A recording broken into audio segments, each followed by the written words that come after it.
Hello and welcome to Six Part. Today I'm gonna continue the story What If Deku Built the Iron Man Suit Part 2. If you enjoy this video, please give it a big thumbs up, and to watch more videos like this, subscribe to my channel and turn that bell notification on so you never miss an upload. Now wasting no more time, let's begin. I think the only thing better than 6 days of using the UA. The workshop where all of those cute babies were made was 7 days of doing just that. Izuku gave her a gift that she was so grateful for. When he told her that the principal himself had asked them to do something, she knew it was her chance. Mei Hatsume, the brilliant inventor, would definitely be able to get a lot of new opportunities if she could show the principal how smart she was. Izuku told her the reason for building it. It went without saying that it made her sad and took away her smile. As soon as she heard how bad things were, she knew why that baby had to be made right away. They made up their minds to do everything together. They had time for it, and neither of them wanted to do anything that could hurt the chances of having a successful first pregnancy. Even though she really wanted to start building right away, she listened to the voice of reason, which was her smart partner in making babies, and took a step back. It turned out to be important. They worked on a special detector all day Friday that would connect to the sensor system that is already in place all around the school. The baby as a whole was pretty small, but it had a lot of parts that had to be connected correctly. It was true, she herself couldn't build it right away. She also got to use the really cool holodable to draw the plans. It was really fun. They were sorry, but they couldn't pre-program it. Izuku once more showed how smart he was and told her that each warp quirk had a unique energy signature that only that quirk's owner had. So until the possible attack happened, they were just getting ready to make the school safer in the future. Saturday was the start of the slow process of putting their new, cute child together. A big chunk of the work got done faster because Alan ran 3D printers all night. But electronic boards and other things would have to be made by hand. She saw that Izuku was having trouble with it, so she told him how to do it faster. He looked thankful, and his bright smile made her go blind. She said for a short time that she was wondering if she could power something with it. They both laughed a lot about how silly the idea was. They worked hard until late at night, only stopping to get something to eat. Izuku told her he would drag her out by force and told her she couldn't use the holodable, which was a very bad idea. She fell in love with that baby and didn't want anyone to take it away from her. In fact, Mei was glad they went out. She really wanted to get to know Izuku. Why wouldn't she understand him better, making them an even better pair for having kids? Plus it was fun to talk to him, which was a big plus. Now, on Sunday, they put the finishing touches on it and began programming it all. Well, Izuku programmed. His hands were all over the keyboard, pressing many keys at once. She didn't do anything but sit next to him and listen to him explain what each part of code did. She still thought it was black magic, but he made it seem like it might be possible. Still, she learned the most when she did things with her hands and thought about them. It's not just her brain. She took a deep breath and thought about what she could do to fix things. It's always best to stick to simple solutions. She couldn't take the keyboard away from him, but she could sit down next to it. While ignoring Izuku's puzzled look, she stood up, moved his chair away from the desk a little, and sat down in his lap. Mei? His voice was tense in a strange way. Yeah? She asked. She turned around and saw his red face. Was he warm? That's a possibility since it was warm today? He smiled at her and asked, "What are you doing?" As she looked at the monitor, she said, "I learn best when I do things. So show me all that programming stuff, and I'll do my best to remember it all." As they went through it more slowly, Mei began to understand more than she had before. Izuku was a great teacher, she had to say. He took his time and slowly explained what was going on. He stopped her when she tried to leave too quickly and told her she was wrong when she didn't know she was. There were several times when she switched positions to try to find the best one for her to work at her best. He put his arms around her waist and she sat on his lap, leaning into him. This worked the best and felt the most comfortable. Mei thought the weather was to blame for her face being hot. She took a whiff of his mint shampoo. She liked mint. When she told him that, he turned red again. That cute rash on his face made him look like a strawberry. They worked on the software for 2 more hours, made sure there were no bugs, and then put it on the device. Finally, Their detector baby was ready. These two people were happy with their work and smiled at each other. And the best part was that nothing ever blew up, sparked, or caught fire. For that, she gave herself a pat on the back. As they were leaving school, Izuku called out, "Hey, Mei," to get her attention. "Do you want to get something to eat?" She pursed her lips and said, "I'm not really hungry." She was thrilled at the thought of getting ice cream and said, "Oh, how about that? I know a place close by." He gave a small smile and said, "Sure." It was Mei who grabbed his hand and ran toward the ice cream shop. One more time, she was amazed at how wonderfully rough his hand was. When they got close, she was slightly out of breath. Izuku didn't even look like he was sweating. She added being fit to the list of good qualities her partner had in her mind. Izuku tried to offer to pay for both of them, but she said no by hitting her money on the counter. She was giving him something in return for the lunch he bought her earlier in the week. Her chocolate and mint ice cream made her very happy. She asked him, "Are the lemon and apple good?" as they walked back to the train station. He said with a small laugh, "I think so. I've been eating them since I was about 5. Mei was interested enough in that to decide to test it herself. She took his hand and brought the cone down to her. It was clear from Izuku's shocked face that she took a big lick where the two scoops met. The slightly sour taste of lemon, the mild sweetness of apple, and what was left of the mint flavor all mixed together in her mouth. "Now you know how heaven tastes." She had never felt so good in all her life. She hummed happily and looked at Red Izuku again. "You need to try them both with mint. It's divinely delicious." She almost hit him with her cone. He didn't want to, but he licked some of her mint scoop and mixed it with his own too. She was so happy when he looked at her with big eyes and a big smile.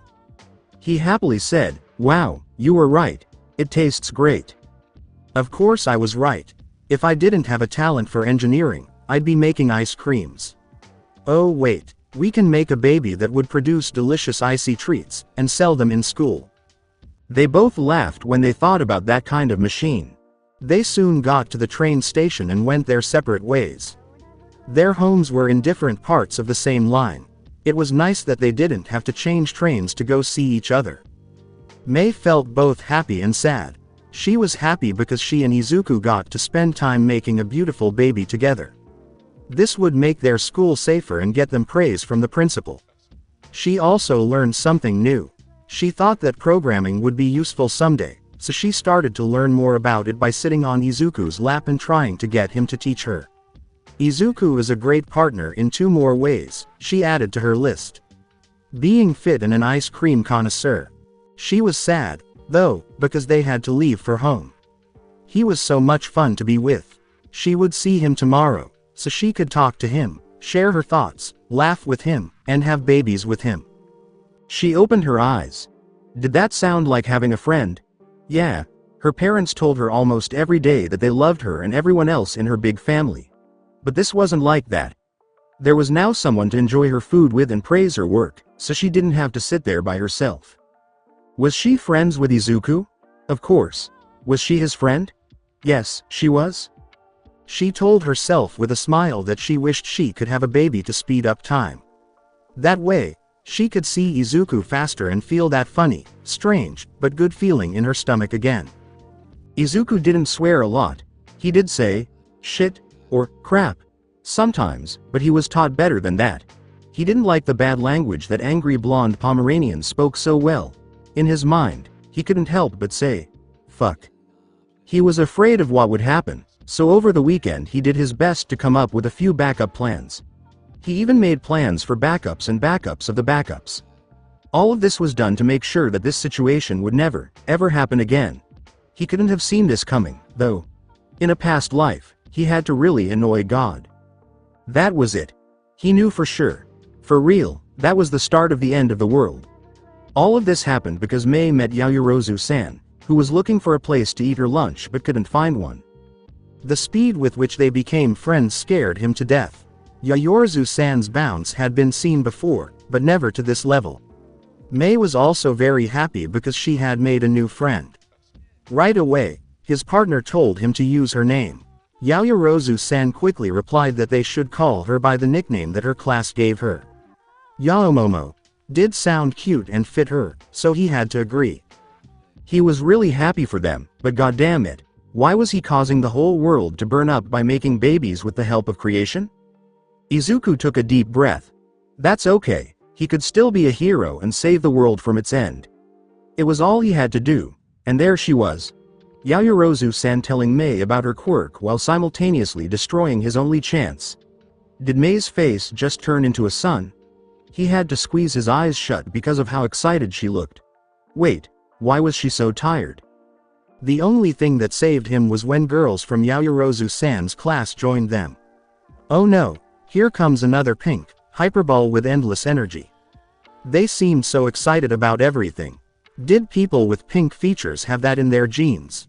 He also recognized a girl and saved her from being crushed by accident. Ochako Uraraka, she told them who she was. Mei liked her because she seemed nice. It was nice to see that she had friends besides him.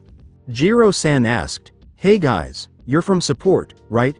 What's the chance of you two making us some gear?" When he and Mei looked at each other, they immediately started mumbling a bunch of crazy ideas. They were both thrilled at the thought of making gear for hero students. He saw the shocked and uneasy looks that 1A girls were giving them. He may want to be a hero, but he still wanted to build things. He told them the truth, which made them all laugh. Sorry about that. We're just really excited about the possibility of making you kids gear. It was Asui-san who asked, "Don't you need to know our quirks for that, Kiro?" No need. All support students have access to the personal profiles of the hero course, although just the quirk and body measurements. Mei said with a smile. And if we need a specific information, Izuku can just ask Alan to get us some more detailed ones. Except for Mei and Yaoyorozu-san, all the girls looked at him with wide eyes. They asked, "Wait, you have free access to that cool AI?" Ashido-san replied. Midoriya-san is the one who made him better, Yaoyorozu-san said. Izuku let out a sigh. It was bound to happen at some point. He just didn't think it would happen so quickly. He saw Uraraka-san looking at him with thanks in his eyes. He smiled at her to let her know he knew. That made the girls look really happy, and they began to praise him. He wasn't a snob, but getting compliments on his work made him feel good.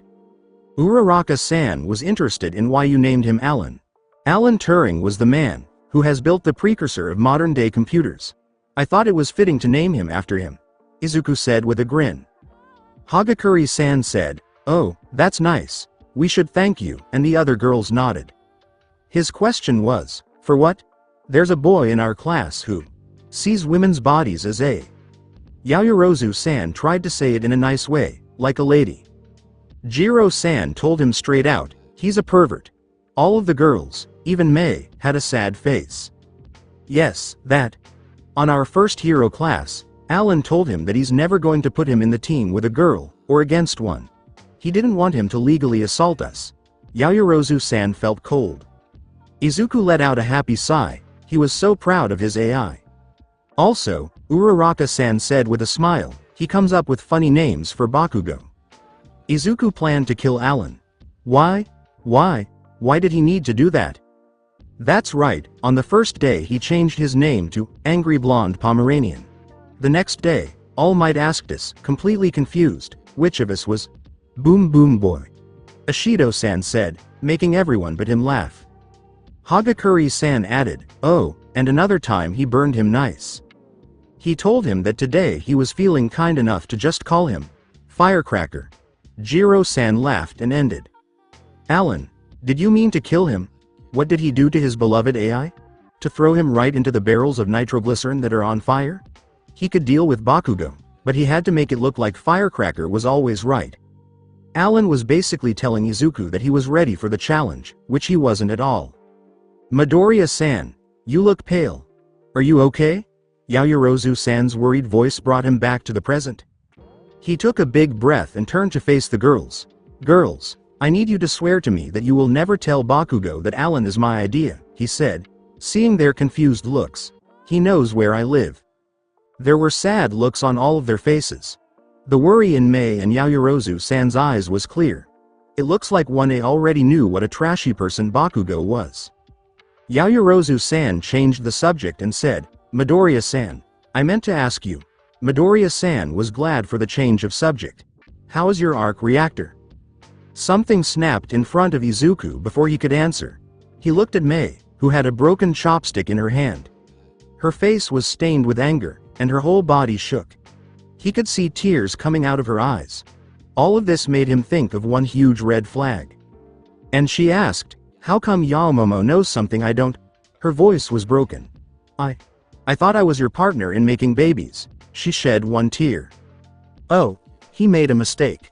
He had just killed 1,000,000 puppies in front of kids, and he felt terrible. Mei thought that their relationship was more holy than marriage. He felt terrible guilt in his heart. From now on, he promised himself, he would let her know about his plans. Another scene like that would break his heart. He heard a faint, "What?" before he could answer her. They remembered all of a sudden that they weren't alone. The girls' faces were a mix of shock and deep blush when he looked at them. Yaoyorozu-san put her hand over her mouth and looked back and forth between him and Mei. Now hold on. He quickly put it all together and had to laugh out loud. He almost choked on the words, "Mei, please be nice and tell them what baby means to us. It was just way too funny." She took a sniff and turned to look at her new friends. She said in a weak voice, "That's how we call our inventions." Someone laughed out loud, and soon everyone else did too. They were all laughing at the ridiculous thought, except for Mei, who sulked and looked like a lost puppy. It's time to fix that. Izuku got their attention by saying, "To answer both of your questions. Yaoyorozu-san used her quirk to make me some material that we didn't have in the stockroom, and I'd have to wait till the end of the week for it to arrive. Which I cannot." That's how she learned about the arc reactor. He saw her smile, and about a state of the project. During the weekend me and Mei had a special build to do, but I finished most of it during Thursday after we vented our lab. Today I'm going to complete it, and run a basic diagnostics. Maybe tomorrow it'd be ready to activate it. He smiled at that idea. He really wanted me to work. So, we're still going to have babies together? Mei asked, sounding beseeching and hopeful. He smiled and said, "Yes, Mei. We're still making cute babies together."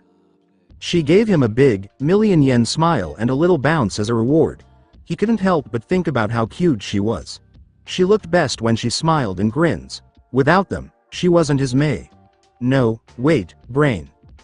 But I'm still a little mad at you, Mei said with a cute pout, trying so hard to sound angry but failing horribly. Izuku scratched his cheek and said, "Sorry. It's just something I'm not sure if it's even going to work. Plus it could be dangerous." Uraraka-san asked as he stepped forward. "Dangerous? How so?" All the girls were interested in him. He only gave a weak smile and giggled a little. "Well, if something goes wrong, then the best case scenario is a city-wide blackout." Ashido-san asked, "And the worst?" "Let's just say that I hope you remember me," he said, and knew that he shouldn't have been so calm. He forgot about everyone's scared faces for a moment because he remembered something very important. His other unique project. It was clear that what he said shocked Yaoyorozu-san, because her cheeks were still red from shock. He smiled at her. She raised an eyebrow and said, "Actually I have a support item ready for you, Yaoyorozu-san. I left it in the support department this morning for Alan to install the software," he said quickly, looking at Mei, who was getting ready to pout again. "And you can't be mad at me. It's a thank you gift for the Palladium." Mei huffed, but she quickly cracked a smile. Momo followed the baby-making duo, as they called themselves, to the staff room. The earlier event was still making her cheeks feel hot. Now that I think about it, jumping to conclusions was silly. Her surprise at how quickly she and Mei got along was overwhelming. The girl with pink hair had as much energy as Ashido-san and was a bit strange. But as soon as they started talking, she couldn't hold back her excitement about having another friend. The second week she was at UA. It was only the beginning, but she already knew more people who liked her just the way she was than she had ever met in her whole life. That made her very happy. She thought back to the time when her friends were talking about how Alan made fun of Bakugo. She had to admit that she liked seeing him suffer, even though that was not the right thing for a future hero to do. But the way Midoriya-san responded scared her a lot. He was the whitest he had ever been. He felt like his life was ending. His question and comment made it sound like he and Bakugo knew each other. This explained why Alan was angry at the fiery blonde. It wasn't the right time for her to ask him about it. It seemed like another, taboo, subject for him. So she would wait to ask questions until the perfect time came along. She wanted to help him because she was a hero and his friend. She also didn't think Bakugo would teach her anything useful besides a bunch of bad words. As soon as they got to their lab, the bell rang, letting them know that her lesson with All Might would soon begin. She told her friends to let him know where she was if she didn't show up on time. She didn't want to be rude to Midoriya-san, but it made her feel a little bad. He told her he stayed up all night to finish it in time. She was also very interested in what he made for her. Since creation was against her, she thought that support items would not help her. But Midoriya-san was one of the smartest people she knew, so she believed him.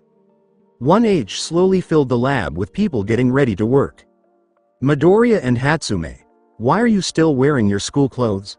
Powerloader Sensei asked as he walked up to them. We'll change in a minute. I just want to give Yaoyorozu-san a support item I made for her. Midoriya-san told me. Powerloader Sensei and Mei stood next to her and watched, interested. Her pink friend was jumping on her toes and smiling. He looked at something on his computer and gave himself a nod. He took something out of a drawer and opened it. Not the usual pair of glasses. Instead of the lenses, there was a single piece of red plastic. It fit her nose well because it had a simple round cut in the middle. It was a little curved, which made the whole thing elliptical, and it was a little wider than her eyes. She could cover her whole ear with the 2-button earpiece on the left side. She saw a part on the right that would go around her ear and close to keep everything stable. Last but not least, there was a plastic band that would go around her head and keep it in place.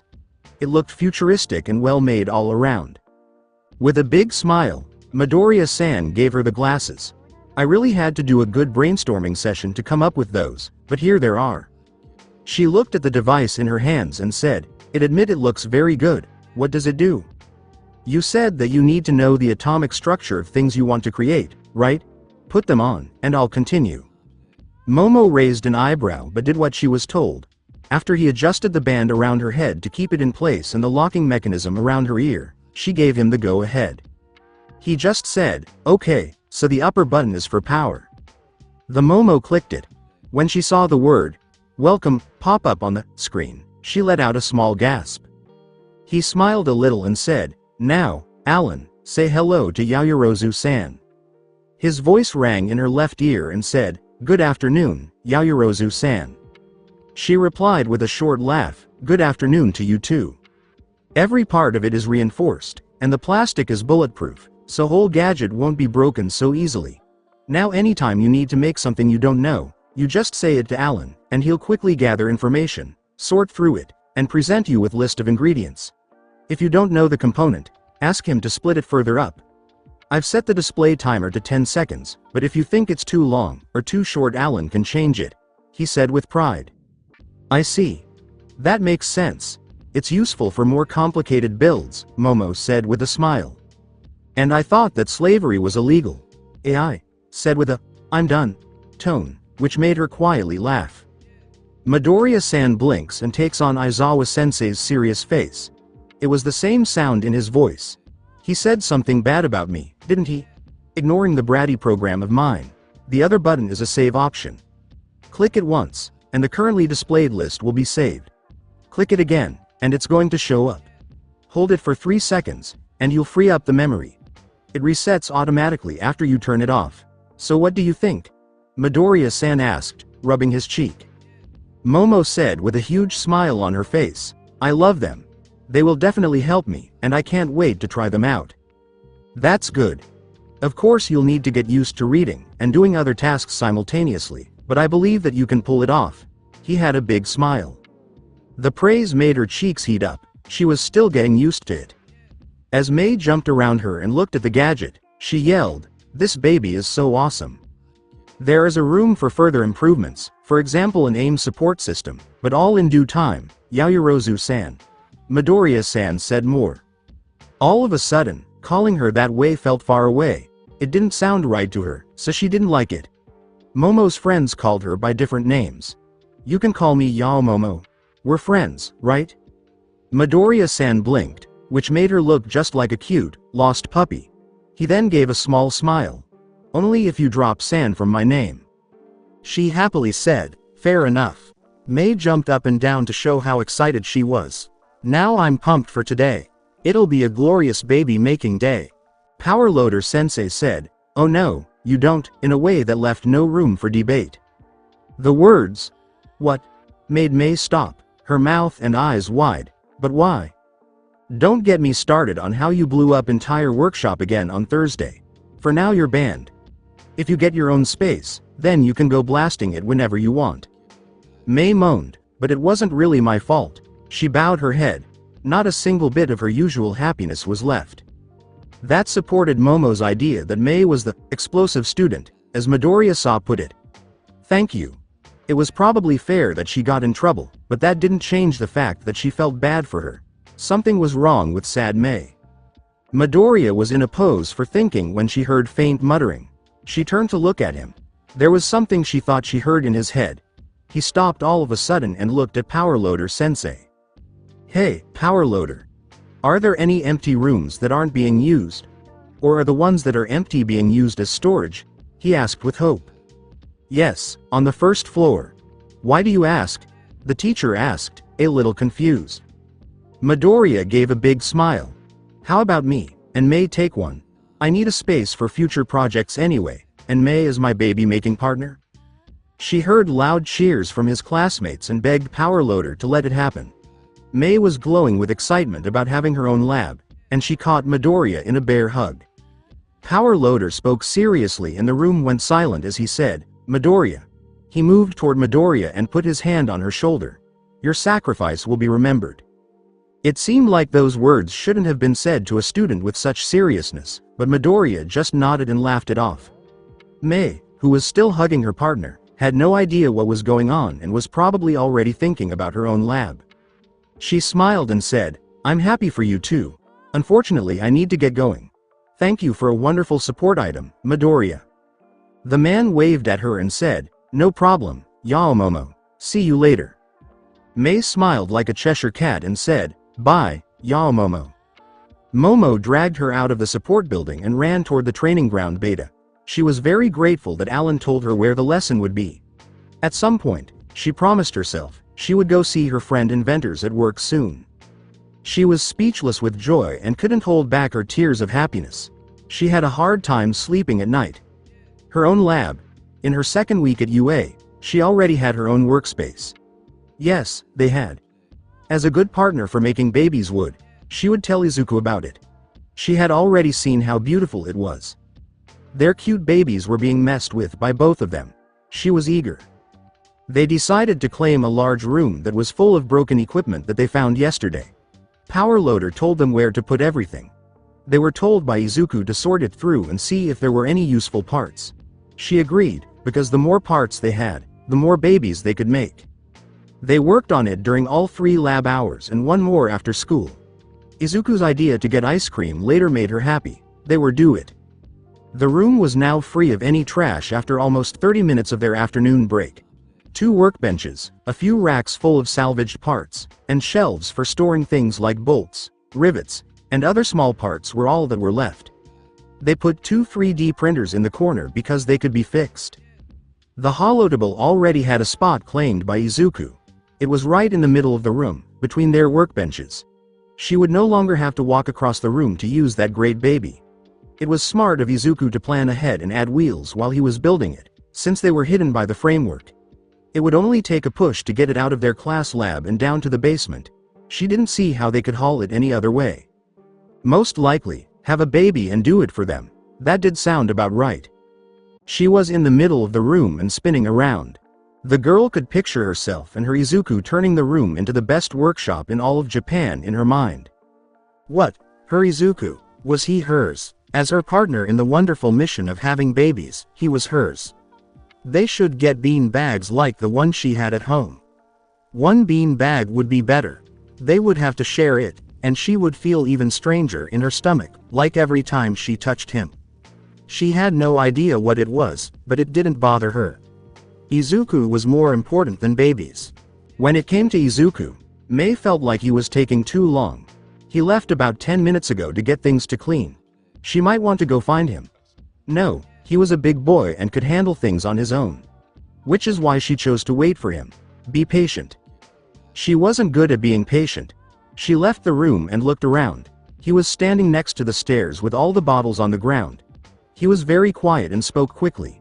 He looked worried on his face. May cocked her head. The last time she saw him like that, he told her about his plan to steal something from school as a bad guy. That thought was still giving her chills. He didn't seem to notice her as she got closer. Some of the things he said she was able to hear. He seemed to have talked to the principal about something very important. It had to do with police. Was someone having a bad time? He? She? Both of them? She watched him until he hung up the phone. He let out a heavy sigh, hid his face in his hand, and shook his head. It took her a while to say, "Izuku?" He tensed up for a moment and then looked her straight in the eyes. The way he looked made her feel bad. Something about it made her sick. He opened and shut his mouth several times. He got a sight again. He said very badly that the USJ is under attack. USJ? That was the great building away from the main building that Yaomomo told them about during lunch. She was going there with her class today to learn how to do a rescue. She seemed really thrilled about the chance to learn how to run a rescue operation. She even told them how many things she could make to help people who were in trouble. She finally got her brain to catch up with her thoughts and put everything together. USJ is being attacked. The scared look on Izuku's face. Police. Being there with Yaomomo. When she saw that her friend was in trouble, her heart sank. She took another deep breath and rubbed her eyes what seemed like 1,000 times. They were able to make it through it somehow. She and her friends were still alive in some way. In some way. Even though she didn't believe in luck, she felt like she had ran out of it for the year. She took slow breaths, held them, and let them out even more slowly. In her mind, she went over everything one more time. As soon as they got to the USJ and 13 gave his speech, the lights flickered, a black portal with a purple outline opened, and a flood of bad guys came into the facility. Aizawa sensei yelled at them to back off and then jumped into the fight to buy them time. They tried to escape, but the bad guy with the warp quirk stopped them. He told her that their only goal was to kill All Might, which really made her heart stop beating. What you said was very brave. Kirishima-san and Bakugo tried to attack the bad guy before he could spread them out across USJ. The word "tried" is important here.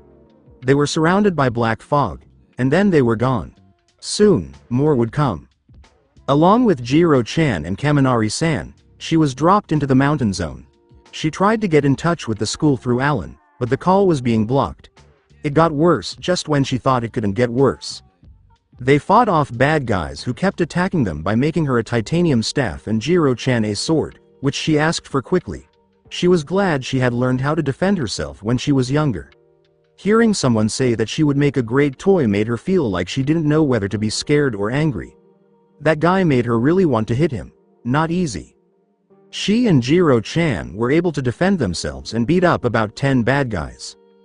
Before they could feel good about themselves, she saw something that, in normal situations, would be completely hilarious.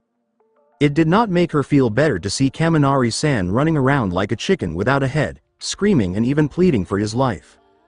Jiro-chan turned him into a human stun gun, and he told them they could trust him. For a second, she lost all hope. But then she had an idea. She searched her mind for details and felt the familiar strain of her quirk changing her lipid cells into something else. She made an insulation sheet to protect herself and Jiro-chan and then told Kaminari-san to let go. Even though he had bad grades and didn't seem to care, she had to tell him that he could become a hero after the training UA without a doubt crush them. That is, until she saw him walking around looking stupid, which made Jiro-chan laugh out loud and made her blink. She let herself relax and make a new leotard to replace the one that was destroyed because she thought the danger was over. It's possible that they could try again with her classmates to improve their chances. But fate had other ideas. There was a new bad guy who jumped out from behind some rocks, grabbed Kaminari-san, and threatened to kill them. Things were not going well for them. She talked to the bad guy to distract him and let Jiro-chan use her power along with speakers to blast the bad guy away, but he saw through them. She knew she'd lost because her mind told her that this was it. But another part of her hero spirit, begged her to act. She was torn and didn't know what to do next. She gave a lot of thought to what she could do but came up with nothing. Mama thought she should give up. She then thought of something. She saw Midoriya looking for her that day. He was dressed for work. He had told her about his dream and how he was going to do everything he could to make it come true. Izuku Midoriya became a hero even though he didn't have any power of his own to show the world that he didn't give up. She grabbed that memory and thought about how driven and determined he was. She took his drive and determination, along with his courage, and used them. She wished to see him once more. He and Mei. She thought of the girl as a great friend even though they had only known each other for one day. They made her want to see them, and she did. Her mind kind of ran itself. She put out her hand and a stun gun appeared. It was the fastest thing she had ever done. She then pointed it at the bad guy's exposed leg. The thug was knocked out and lying on the ground before he could do anything. Then there was a sound like a bomb going off. She looked out at the central plaza and saw All Might with his hand raised high above him. There was a huge hole in the ceiling of the building. She was so focused on the fight with the bad guy that she missed the symbol of peace show up and start fighting with whatever he was fighting. At that very moment, Alan's voice echoed in her earpiece. She started telling him right away what was going on, but he stopped her and said that school knew and that more help was on the way. A wave of relief swept over her as she let out a loud sigh. She knew it wasn't over yet, though. After less than a minute, every teacher at UA they got there and quickly locked down the whole building. She took account of how many people were at the door. Everyone was there, and almost no one was hurt. Other than Ojiro-san, who had a few small burns, her classmates were mostly fine. She tried to show her class that everything was fine by keeping her head up. The bus was full, and they were taken back to the main building. They were quickly changed into their costumes and led to their classroom. 2 police officers showed up and began to question them. It was going to be a mess, so she told her classmates in a harsh voice to speak one at a time, keep their talks short, and only say what was important. Everyone was free to leave and go straight home when they were done. She was the last one to be let go, and she was completely worn out. It was hard for her to hear what all of her classmates had to say. She was both proud of how well they did and scared by what they went through. She took her phone out of her bag and stopped near the school's main gate. She planned to call a driver to take her home. Her only wish was to sleep. Yao Momo. Yao Momo. 2 people screamed her nickname. When she turned her head to look at the school, she saw Mei and Midoriya running at her. They had a mix of fear and relief on their faces. Her posture was as straight as it could be, and she took a short breath. She fixed a small smile on her face. She was sure they already knew what had happened because Alan told them. She had to let them know everything was fine. That she and her friends were safe. That the bad guys were caught. Before she could say anything, Mei almost slammed into her, sending them both flying, and gave her a huge hug. Pink Inventor was very strong, even though she was small. There was no time for her to say anything because someone else grabbed her. In a soft voice, Midoriya told her, "It's okay now." She had trouble breathing, and the tears in her eyes made it hard for her to see. She felt like a dam broke inside her, letting all the feelings she had been holding in for hours come out. She moved her arms closer together and cried on Midoriya's shoulder. No one knew how long they stood there. Midoriya gave her a gentle rub on the back, and Mei just held her while crying. It was a little odd to see her so upset, but not a problem. It seemed like Mei had no idea how to interact with other people, but it was clear that she cared deeply about her. Letting them go slowly. A small step back let them know she was okay again, and she looked at them with a smile. Midoriya tried very hard to look strong and reassuring, but worry was clear in his eyes. His body was tense. Mei hiccuped, and her face was stained with dried tears. Momo thought she looked like her. She said in a weak voice, "Thank you, I needed that." With a smile, Midoriya told her, "No problem, Yao Momo." Mei said, "Yeah, you're our friend. Hell, you're my best female friend," she said with a smile that quickly turned into a frown. That was all she could say. "Both of you are. I've never had friends before." Oh, that makes a lot of sense. In a way, she was like her. Midoriya looked like he had the same thoughts as his partner as she did. That means they were all the same in that way. This time, Momo started the group hug, and they both joined in. But this one was different. The last one showed how scared and worried they were about her, and this one showed how thankful they were to have what they had always wanted. Hey, friends. She thought about how nice it would be to be in that state. After the hug ended, Momo said, "I'm so grateful to have you too." She then sent them her warmest smile. "But I have to go home before my family hears the news," she said. She didn't want to ruin the moment. For some reason, May said in a serious voice, "We'll go with you." "There's no need for that." Midoriya looked at her with steel in his eyes and said, "You're right." He told her, "There's no need, but we want to do it." She couldn't argue with that. She wanted to fight with them, but the way they looked at her made it impossible.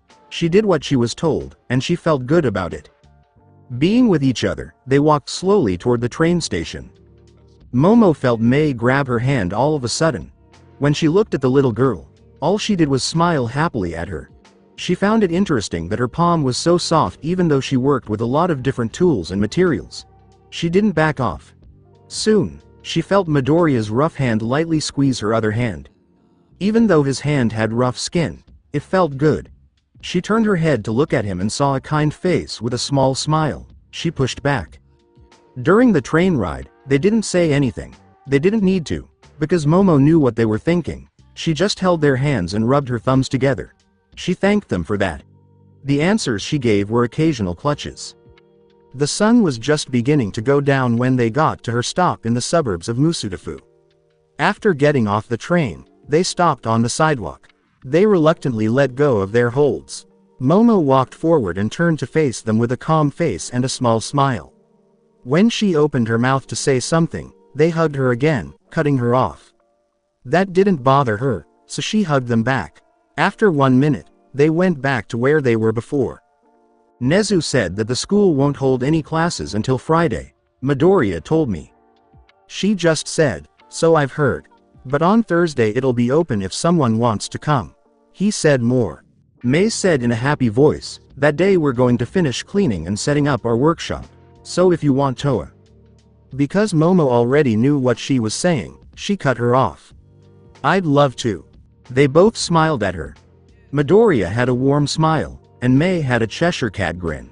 She couldn't help but smile back. After what seemed like hours, they went their separate ways without wanting to. After leaving the train station, they went back to their homes. She was a little sad that they had to say goodbye, but the thought of them telling her they thought of her as their best friend made her feel much better and made her smile big and happy. If that's how real friendship felt, she'd be happy to accept it and come back. Nezu had a small frown on his face as he sat in his office and looked out at the building through the large window. The tea in his cup was cold and only half full. He was shaking his paws on his lap. League of Bad Guys. That's the name of the group that attacked Class 1A on Tuesday while they were doing a rescue exercise. All of their forces were just regular thugs who had done some minor crimes. Cannon fodder, his mind filled with ideas. To watch out for the students and move more slowly than Aizawa and 13. Most of them did it because they were promised money. The leader of them sounded like a kid trapped in an adult body. Whining, yelling, laughing, and breaking things. From what he knew, he had some impressive skills and was very smart. Many people think that his quirk was the one that turned the UA wall against dust. But what scared me most about him was that he saw everything as a game. Then there was the Nomu. Nezu got chills from seeing the beast. Even though the lab work wasn't done yet, they already had some ideas about what it meant. There were none good. To sum up, a group with a lot of resources that is led by a man-child and can make monsters with different quirks, plus a bad guy with a special quirk that changes things. Nezu's frown got worse. The lead was small, disorganized, and had a leader who wasn't stable at the moment. For now. If they changed those things, they could become a very big problem for their society. What would happen if Nezu was right about the leader behind the scenes? He didn't like the thought of it. There were some good things. 1A came out pretty much unscathed, at least physically. He should ask Hound Dog to check on those kids' mental health. Because young Yaoyorozu killed a bad guy with a jamming quirk, Kurogiri's energy signature was recorded. The device that young Midoriya and Hatsume had made was now fully functional. We'd know the next time he tries to open a portal near the school. A beep from his computer woke him up from his thoughts. Most likely, Alan sent the email about the smart boy. When he opened it, he couldn't help but be excited about what it held. He took out a special set of forms that were already filled out and started to look them over again. He thought he would need them today. Momo looked around. From where she was sitting in the back of the room, she could see all of her classmates very well. They were all tense, but they were able to stay together pretty well. She knew she should help them, but she wasn't sure how. A talk or some kind of group activity outside of school might help. They have a lot on their plates with school, and the sports festival is coming up soon, which will make things even busier for them. Still, there was time for a class meeting somewhere. They had helped her, so she wanted to help them too. She felt happy when she thought about yesterday. She showed up at their new lab as promised, ready to work on making it the perfect place for the couple to make babies. Before they did anything else, they cleaned up all the tables, chairs, and wall space. That was the first time she had ever cleaned something really well. For that, she hired maids who cleaned her room every time she was gone. Even though it was hard work, she liked the sense of accomplishment that came from finishing a task by herself. People who clean her room should be told to stop. After that, she and May went to a nearby store to get painting supplies while Midoriya got the room ready for the paint. They decided to change the old, dull blue color to something warmer and brighter. Midoriya only asked for one thing. Please, not a pink. This made her laugh. They looked at a lot of palettes before deciding on a beautiful shade of yellow that went well with May's eyes. When they got back with the supplies and an early lunch, they got to work. Then all hell broke loose. It all began when May, accidentally, touched Midoriya's nose with her brush. He thanked her by giving her a quick stroke on the arm. They started a small fight, and when she tried to stop them, they just smiled and looked at her with sly looks in their eyes. They jumped at her with their paintbrushes and began to turn her into a modern work of art. It was her turn to return the favor. It turned into a paint war with no rules.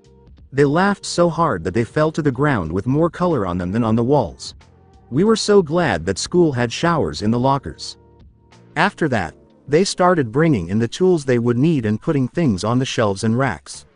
May asked for a bean bag, so Midoriya and she quickly went to the mall furniture store to look for one. The pink inventor stayed behind to fix their 3D printers, though. They bought 3 in the end. 1 orange, 1 red, and 1 green. The clever person who came up with the third one just told her, "For you, when you visit us." She smiled at the thought. He would do that, of course. She was in her own world until she heard a lot of noise outside her classroom. The bell had gone off. As Momo got closer, she saw a huge group of students blocking their path and declaring war on them at the sports festival. It's all because Bakugo gets angry easily. She shook her head at how the blonde was acting. She bowed to the crowd and said, "I'm sorry for what my classmates said about you." A boy with a wild purple beard and deep, dark circles under his eyes looked shocked by what she did. He mumbled, "It's okay," and began to walk away, taking other people with him. She sighed and didn't pay attention to the thanks from her class. She was thankful, but she had to get something straightened out. She stopped Blonde and called out, "Bakugo-san." He looked angry at her. She didn't move away when he looked at her. "I'm asking you to stop using that coarse language whenever you're speaking towards your schoolmates. It's compulsive and He sneered and cut her off. "You think I fucking care about it? I don't have the time for a small fries like you or them, you damn extra." She was shocked by what he said as he started to walk away. Did he think he was the king of the world or something? His ego used to bother her, but now it was really getting in the way. He really knew how to make someone mad. Before she could say anything else, the doorbell rang and it was someone she knew. The person had green hair and a freckled, happy face. Deku. Bakugo hissed as he got ready to attack, his palms popping with explosions. "The fuck do you think you're doing here? It's not a place for shitty nerds like you." With a step back, Midoriya changed his posture to be more closed. He had slightly narrowed his eyes as he looked at Bakugo's shape. Deku. The other person is a person, so how could someone call them that? Most of all Midoriya, who she thought was very useful. This made her even more angry. That was enough. She told her friend, "Just stopping by to see someone and support the business." He answered in a cold, indifferent way that didn't fit someone like him at all. Bakugo looked at him for a second and then huffed as he left the class, hitting Midoriya on the shoulder on the way out. She saw that his eyes were drawn to the blonde. He let out a breath and mumbled something under his nose a moment later. As always, he smiled at her in a small, soft way. "Hey, Yaomomo." She looked at him with her eyes closed and tried to stop the questions that were running through her mind. She would ask him about it later, when they were alone and not in class. She answered her friend with a small smile on her face. "Hello, Midoriya. What do I owe the pleasure of having you here?" He asked. "Tell me, Yaomomo, are you free right now?" His eyes were shining with joy. Momo didn't care about the gasps and comments from gossipers about a possible date. "Yes. Great. Would you like to come with me to the support department testing site? I'm going to activate the arc reactor today." He smiled a lot. That's why it happened. She wasn't going to lie, she was really interested in that thing. Not just because Midoriya thought it was important, but also because she was interested. The always excited Ashido-san walked over to them and asked, "Wow, you're going to turn on that reactor thingy?" He looked over the pink girl's shoulder and asked, "Is it some kind of science project?" Urara-san jumped around and asked, "Hey, can we come?" She looked like a child asking their parents for something. He turned to face almost all of 1A and said, "Sure, why not? If you guys want to see a really cool science project, then you're welcome to come with me to the support building." The noise level went up, and she could hear her classmates asking each other about the project. By the end, almost everyone was following her and Midoriya to the testing site. That was it. He had never been through anything so important in his life. How he felt and what he dreamed about depended on whether or not his theory about how arc reactor worked was right. He had never been so scared in all his life.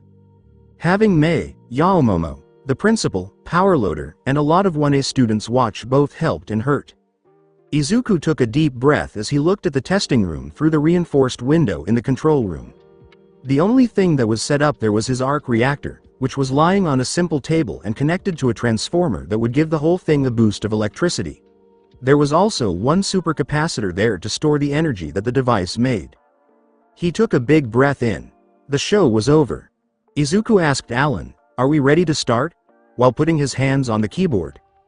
AI's voice came through the speakers and said, "Yes, sir, we're good to go."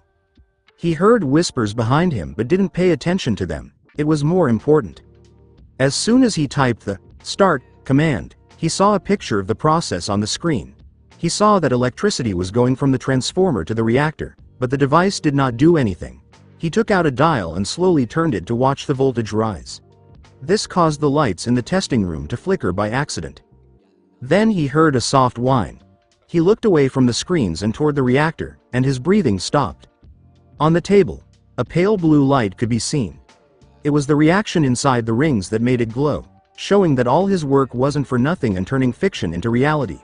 It looked just like in his dreams, comics, and movies. He couldn't believe what he saw and held his breath for a few more seconds to make sure he wasn't dreaming. He almost couldn't believe it. "Alana, my eyes are occupied. Please tell me the numbers." "Congratulations, sir. The arc reactor shows above optimal readings. The device is fully functional," the AI says, answered happily. Izuku put his hand over his mouth, stepped back, and shook a little. He soon fell on his back because his legs felt like they were made of jelly. He saw Mei and Yaomomo looking at him with worry and asking him something, but he didn't do anything.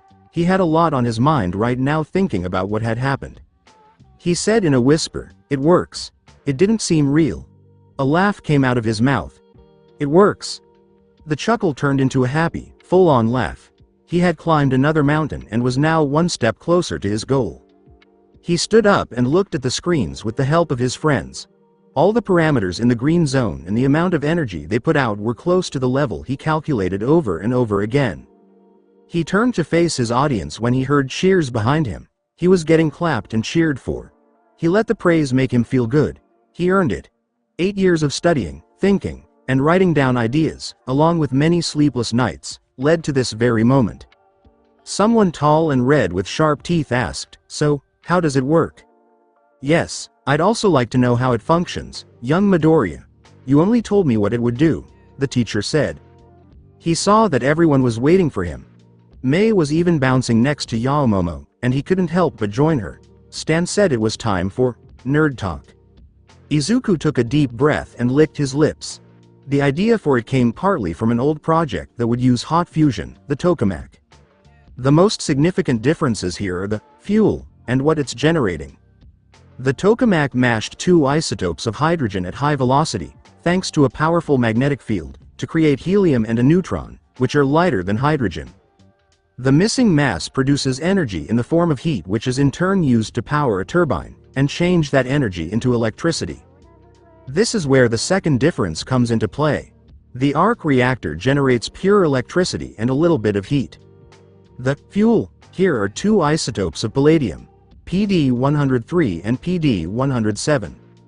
Whole device functions thanks to the material's interesting capture and decay properties.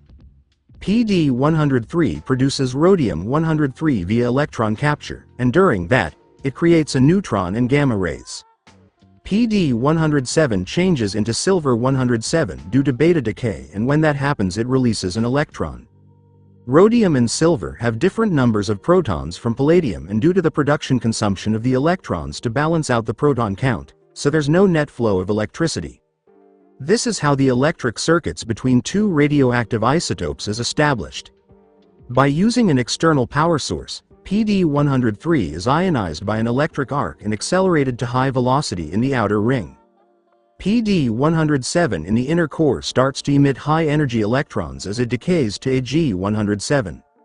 Those electrons escape to the outer ring and their flow is directed by a magnetic field there.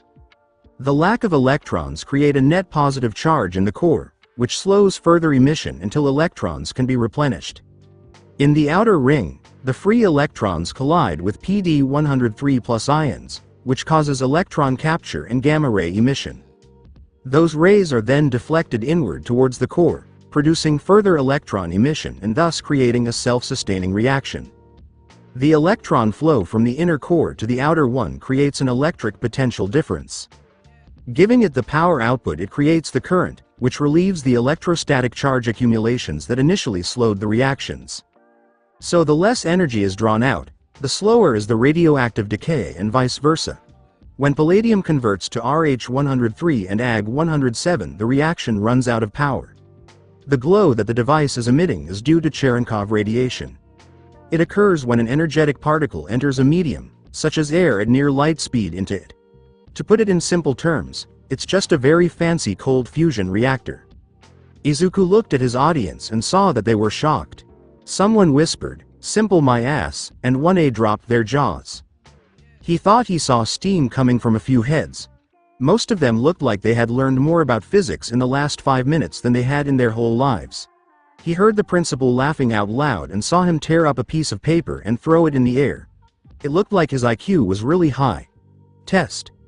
Powerloader did nothing but stand there like a statue and mumble something. Yaomomo looked very impressed, as her eyes shone with awe, and Mei. He was scared of her. Really gave him chills, which set off his fight-or-flight response. Her face was red and sweaty from pure ecstasy, and her dreamy, half-closed eyes looked right into his soul. She was moving all over the place. She was making a lot of noise, like a wild animal getting ready to attack. Izuku didn't want to know if she did or not. After he calmed down, Nezu walked up to him and gave him a stack of papers and a pen. Just like we agreed, young Midoriya. After getting them, he began to read papers. He signed it and gave it back when he was sure that everything was okay, not because he thought the principal would lie to him. Yaomomo asked, "Principal, may I?" and got a nod. What was that? Nezu laughed at the silly question. Let's just say that from today, the school and young Midoriya are kind of business partners. Hikari-san asked, "Partners?" The happy Izuku answered, "Yup. I'm granting permission to use my design to build a big arc reactor that'll provide power to the whole school.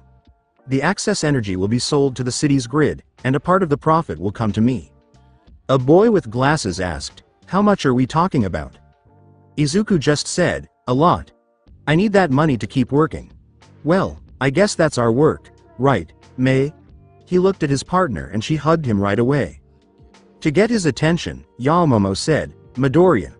You said it makes electricity and heat, right? That means the reactor makes clean energy, right? What is the output?" Her voice was full of doubt. He didn't have much to blame her for. He laughed because Yaomomo was always smart. Yes, it is clean. The radiation it produces is mostly used by the device to run itself and the rest is negligible. As for the output at max, it can produce the 300 megajoules per second. Do you think it's a lot? Asked the blonde with the black lights. Izuku laughed. It's nearly 2 times more than the least powerful nuclear plant in the USA. Power Loader looked out the window and asked, how can you give such a high output with cables that small? He was right. Normally, cables that big wouldn't be able to carry that much electricity. They'd melt right away. They're pretty cheap and can hold up to 3 times what the reactor is giving out. I've used them. And all of this is possible because of the wonderful quirks. Everyone from 1A and Power Loader looked at Jiro-san with shock as he said, well, it's a good thing that it didn't explode like you said it could. What if it goes off? Screamed a guy with purple balls on his head. Yes, Midoriya said it was possible. At worst, it would lead to a blackout. At best, Uraraka-san began with a strangely happy tone in her voice. In a serious tone, Jiro-san said, it'd kill us all. Nothing but eerie silence filled the room until, pointing his finger at Mei, Power Loader yelled, I blame you for that. You're corrupting him. She was too excited about the idea of having money to have their cute babies. 1A congratulated them and asked about their help, which made him and Mei very happy. Then they, along with Yaomomo, the principal, and Power Loader, left the room. That made Yaomomo sad. She wanted to stay and hang out, but something important came up. He just waved her worry away. He was glad she was here to see the beginning of his journey to becoming a hero. Mei couldn't take her eyes off of that cute baby through the window. It wasn't her wonderful baby, so she should feel jealous. She felt happy for her partner instead, because he had done something great. She also knew she couldn't think of this. She wasn't good at taking care of that kind of baby. She liked babies with a lot of energy more. She had an idea all of a sudden. She turned to the boy and smiled big like the Cheshire Cat she always does. Hey, Izuku. We should celebrate it. Still looking at the monitors, he blinked and gave a soft smile. Yeah, sure. We could get some drinks and food to do it in the lab. She said more clearly, no, I mean, go out tomorrow and do something fun. He stopped looking at the screens and turned his full attention to her. She saw. He opened and closed his mouth a few times. What? What did she say that was wrong? He asked, you mean just the 2 of us? She nodded. Like you like a date? What made him sound so shocked? Oh, she had that great, funny feeling in her stomach again, and it was stronger than ever. She jumped up and down and said, sure, like a date.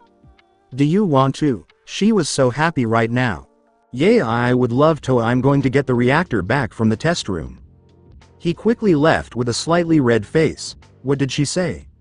She was thinking when she heard a ping. There was a message from Alan on the screen. Stretch out your ear. So she did. Mei, from experience, I know that it's best to just simply say things to you, so allow me to ask. Do you know what a date is? She looked at him and shrugged. I guess some kind of meeting, she said. She wasn't sure. Yes, partly, you're right. But it's a special kind of meeting. That made her tilt her head. Like a business meeting? The AI made a sound that sounded like a sigh. No, it's for people that are interested in each other. Mei raised an eyebrow at that. She was interested in Izuku and the idea of having children with him. Did that make the cut? Alan added, as if he could hear her thoughts, romantically interested. Romantically. She was sure she knew what that word meant. Perhaps this way we can get some results. I'm going to ask you a few questions. Firstly, what do you think of Izuku? He's super smart and funny. He understands me. Oh, he loves to make babies. Oh, and that's enough. Next, do you like spending time with him? She replied, of course. Why wouldn't I? The thought of not spending time with Izuku seemed so silly to her. The AI laughed at that. Okay, last one. Do you experience something different from normal whenever you're near him or talk to him and so on? That made her smile big. Yes. I've got a funny feeling in my stomach, and sometimes my heart beats faster. Oh, and my face feels hot. Congratulations on your self-awareness, Mei. You are romantically interested in Izuku. Or speaking in simple terms, you're in love. Mei took a breath. To be exact, her brain and body stopped working for a second or two. After her brain reset itself, she suddenly got it. It was something her parents talked to her about. Her brother did the same thing. A few of her aunts and cousins as well. Love. It was love between her and Mei Hatsume, the great inventor. Not with her pretty babies, but with someone else. She loved Izuku. She felt more and more in love as her cheeks heated up. She thought her heart was going to burst when it started beating so fast. She said something about it in the smartest way she could at the time. "Oh-huh." The sassy AI replied, "Oh, yes." It had to be a dream. He would not believe it any other way. He was still asleep in his soft bed, and this was just a lovely dream that he made up in his head. He had a date. He almost laughed out loud at that thought alone. But he didn't think he'd be able to find a girl who could get past the fact that he wasn't very interesting. He just didn't think it would happen so soon. He just began high school. He tried to calm down by telling himself it was Mei. Even so, Mei was a very cute and adorable girl who knew a lot about engineering and had an interesting, if a bit crazy, personality. She was. Even though they were in the same room, Izuku couldn't help but feel drawn to her. She even made his problem with blushing come back. It was Mei, though. She probably didn't know what a date was and just said yes because she wanted to hang out with him. He was sure that was the case. He got close to UA door, at the agreed upon meeting time. Plus, he was excited to show her his next project. His desire to show it to her was very strong. He was sure she would agree to help him, but he still wanted to make sure. She didn't want him to bother her. He gasped when he saw her. That outfit really showed off her good looks. Her shop clothes and school uniform both looked good on her, but this one really made them stand out. Just some plain clothes. Blue jeans, pink sneakers, a white tank top, and a pink and yellow checked shirt. A set of clothes that looked like his. He moved closer to her and smiled at her. He hoped they could enjoy their time together. No plan, and based on what he knew about Mei, neither did she. But they could come up with something together. She had no idea what she was doing at all. And wasn't that fun? It was like and yet so different from the time she had an idea and couldn't stop making babies. It was fun that she didn't know which way she was going. She was going to meet Izuku for a date. Whom she loved. Oh, hello there. Funny, good vibes in the stomach. Wow, she was both scared and excited. She had read some dating tips on websites that Alan gave her. Even though it said to be on time, she couldn't help herself and got there 20 minutes early. She was going to blow up if she stayed home any longer. There was no doubt in her mind that Izuku would show up on time, maybe even a little early. So all she had to do was wait for him and try not to do anything. There he is. He looked great in those clothes, and they went well together. The only thing that was different was that he was wearing a green and black checkered t-shirt. He smiled at her, and she smiled back in the way that Mei always does. She longed for this date to begin so badly. She said with a smile, "Hi, Izuku." "Hey, Mei. I hope you didn't have to wait long." She turned her head away. It was only 10 minutes. It wasn't that long, right? That's okay, it's time to party or something. She asked, so where to first? Hoping he had a plan. It was Izuku. He always has a plan. The dating site told her to ask. First I wanted to show you something on the holodable. Then, I don't know. Arcade? He asked with a cheek scratch. She gave a lively nod. She thought that her brother took her to the arcade every once in a while. It was enjoyable. She had a vague thought about the games they were going to play. They saw people and Cementos working on a building as they walked to their lab. Oh, they're getting ready to make Izuku's newest child even bigger. At that, she felt a wave of heat hit her. She was still very impressed by the machine. As they walked into their workshop, Mei had to stop again to take it all in. Oh, she wished she could just move in. The room felt like a second home now. If possible, with Izuku. They would be able to have a lot of children. She looked at him. He asked Alan for something while they were talking. He then turned to face her and waved for her to get closer. The holodable came to life, and models of the parts began to appear and connect. Soon, Mei was looking at the robot that looked a lot like a person. No, that's not right. It was human in almost every way. Since she knew how to use the table, she began to change the hologram to learn more about the new baby, which she really looked forward to making. Once more, the picture changed, and Mei had to raise an eyebrow. Why is your robot empty inside, Izuku? He asked. Did he not know what to put inside? Even better, he wanted her to stop working on the project. Her partner laughed and tapped the table to make the picture bigger and whole again. It's not a robot, May, it's a suit. That made her tilt her head. He could have made a badass robot instead of a suit. She thought robots were really cool and had always wanted to make one. Plus, she had Izuku by her side, who was smarter than she was and could program things. It was easier than ever. Why would you want to do that? Something changed in his eyes, and he looked more sad. He looked at the hologram over and over. He looked at her and smiled barely, less barely than he ever did. It can make my dream come true. I know it will. Iya, I know that you have your builds, your dreamed up babies to make, but I'll be delighted if you'd help me do this one. May's heart beat faster. She didn't have a great memory, but she was sure she would always remember this moment. He did a nice thing by giving her ideas for cute babies, but he seems to have forgotten one important thing. She pushed her chest forward and put her hands on her hips. You know that we're partners in baby making. Of course, I, the wonderful inventor Mei Hatsume, would help you in creating a new, adorable baby. She saw him smile big at her and cry a little. Thanks, Mei, and now, we should get going with our date, right? That's right, the date. She almost forgot about that. They quickly left the school grounds and took the bus to the closest arcade that they had read about online. Mei remembered that one of the dating site tips was to talk to her date while they were riding. This led her to start talking to him. About, of course, making babies.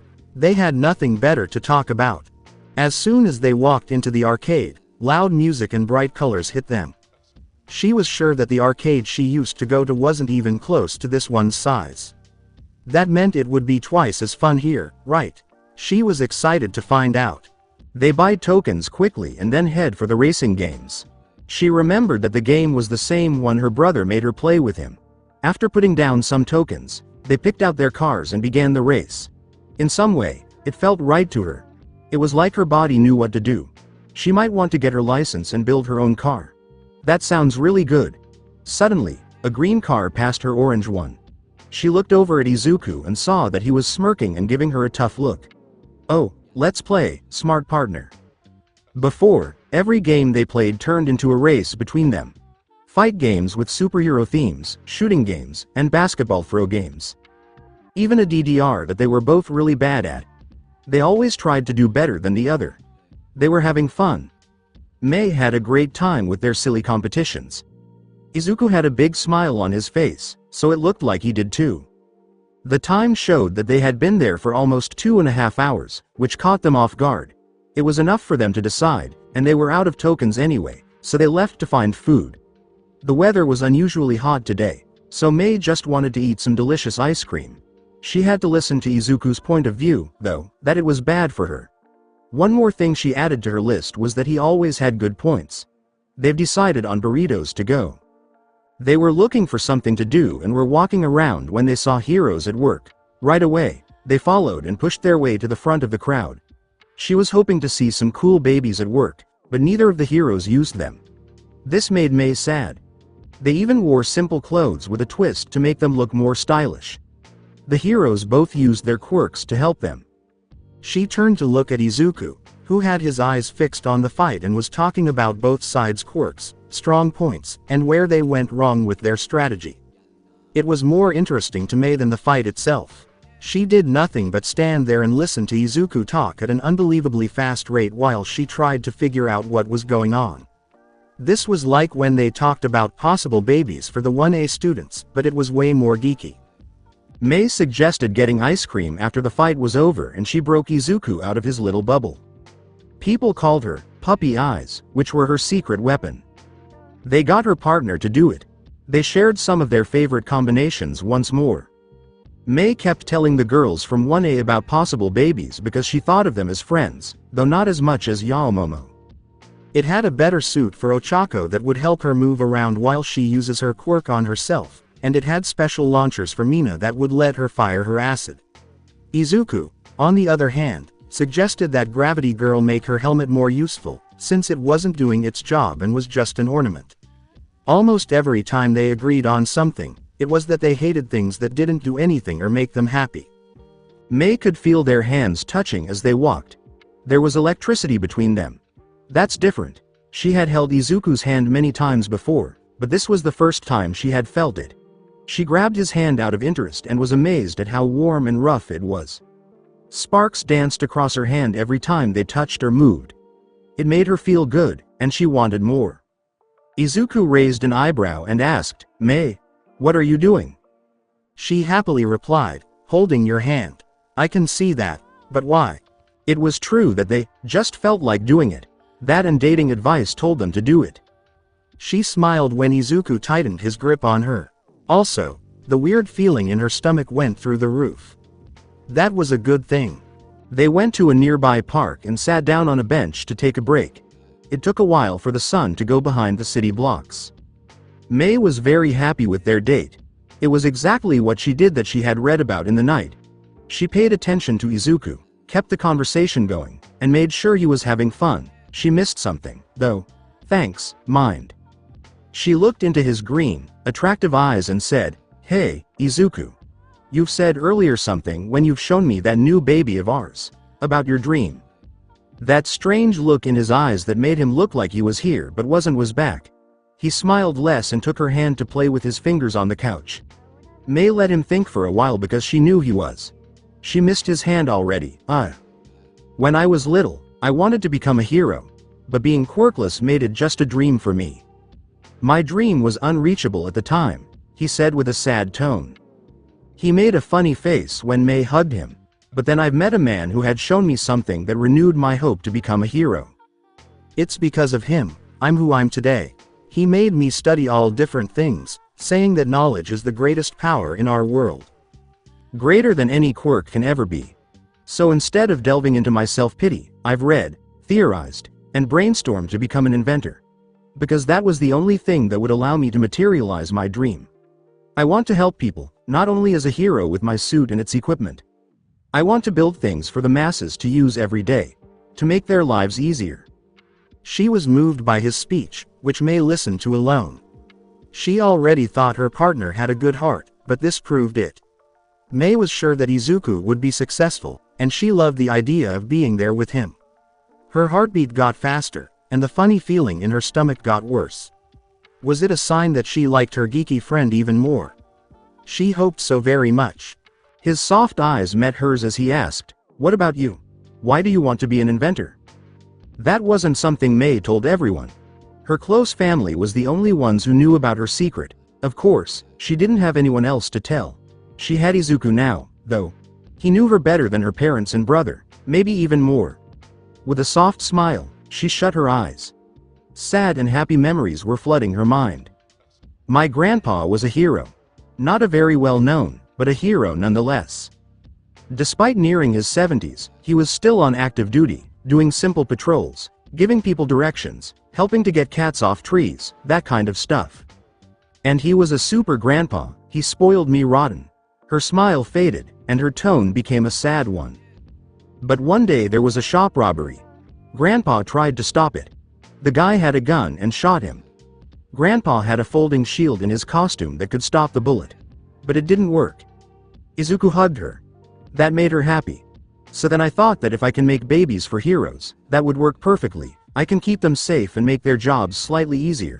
It helps that my dad runs a repair shop. He taught me a lot of stuff. She moved Izuku, and her head hit his shoulder. It smelled like mint, so she rubbed it against her chest and breathed it in. She loved it when her partner petted her hair with his hand. It was the same when her grandfather did it. Izuku said in a whisper, "He sounded like a great grandpa." She said yes. Then he laughed and said, "Maybe he and Stan have met up there." Mei turned her head a little to see Stan's face and asked, "Stan? He's the man I was telling you about. He became someone akin to a grandpa for me." It was all she said. "That's nice." Then she closed her eyes again. It was like that for a while, then they got up and slowly walked toward the train station.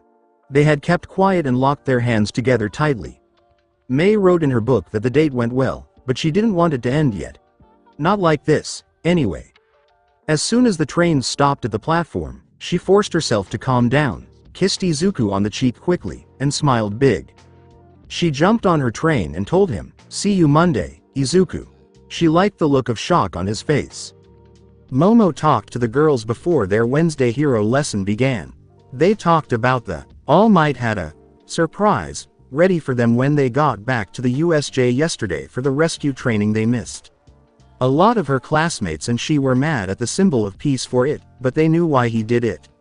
It's likely that their heroic carrier would be hurt if they couldn't face their fears.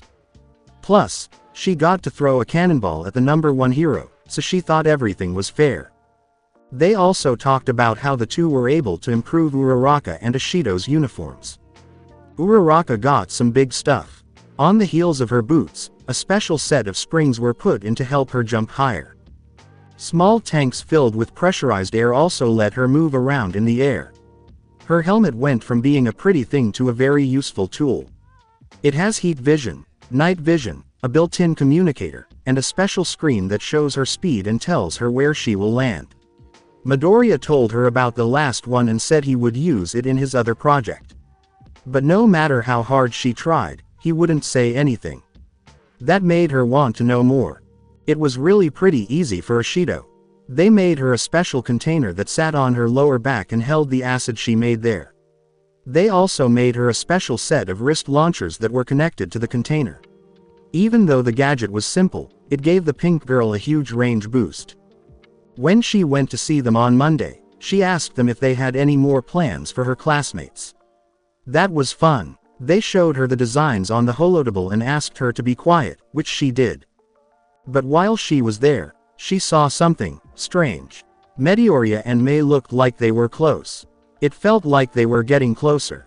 Momo said it was because they were sharing the lab. It made perfect sense to explain it that way. She still felt the strange pain in her gut, though. I'm telling you, we've met the guy who programmed Alan. Yeah, he really is the first year. He's slightly smaller than Kaminari and has green hair. It was possible for her to hear her classmates. People were talking about Midoriya and his arc reactor a lot now. She always caught bits of conversations going on before class. It made her heart feel warm. Suddenly, there was a big explosion around the corner, which made everyone look that way. Bakugo and a piece of a broken wall were what they saw. Momo's mind started to raise red flags. Bakugo hissed and looked at Kirishima-san with an angry animal face. Oi, weird hair, did you just said that the fucker, who built that shitty AI, has green hair? Kirishima-san rubbed his head and didn't seem to notice what was going on. Yeah, green hair and eyes. He had freckles too. His name is Midoriya. The Bakugo laughed, but it wasn't a good laugh. It was mean, and Momo got chills. That's why Midoriya told her and the other girls not to tell anyone about what he had made. She didn't think it was strange that he was so white back then. Momo heard Bakugo swearing under his breath and using commas as curse words. She had a lot on her mind. She knew he was violent, and he was happy to show her over and over again during their first week together. Considering how moody he was, that was a recipe for disaster. Momo chose not to let the problem happen. She spoke in a harsh voice, Bakugo, I hope you don't have any plans to hurt Midoriya. Blonde looked at her with anger, but she didn't give. It was to keep her friend safe. He yelled at her, and what if I do, you shitty extra? His palms were filled with explosions. Then I need to let the teachers know about that plan, he said. She saw him shift and get ready to make a bow staff. It was hard for her to hear what her classmates were saying and what Iida-san was saying out loud about her behavior. She didn't think this was important, she knew it was. So you're going to be a snitch? He growled, his eyes getting dangerously narrow. She stood by what she said, if it means keeping my friend safe, then yes. When All Might showed up, things stopped moving forward, but Momo saw Bakugo giving her a mean look. She seemed to be okay with the fact that it wasn't over yet. The exercise for today was based on a hostage situation. 2 bad guys would guard the live model decoys, which would be put somewhere inside the buildings. The hero's job was to save them without hurting the robots and, if possible, catch the 2 evildoers. The safety of the civilians was much more important than catching criminals in real life. Momo was happy that she was put on a team with Sue. The calm frog girl would make a good scout and might be able to save LMDs while she caught the bad guys' attention. They were at odds with Sato-san and Tokiyami-san. Momo knew that both of them, especially the student with the raven hair and dark shadow, could be pretty troublesome. When it was their turn, the girls stood in front of a 3-story store. She looked at the building plans but didn't find anything useful.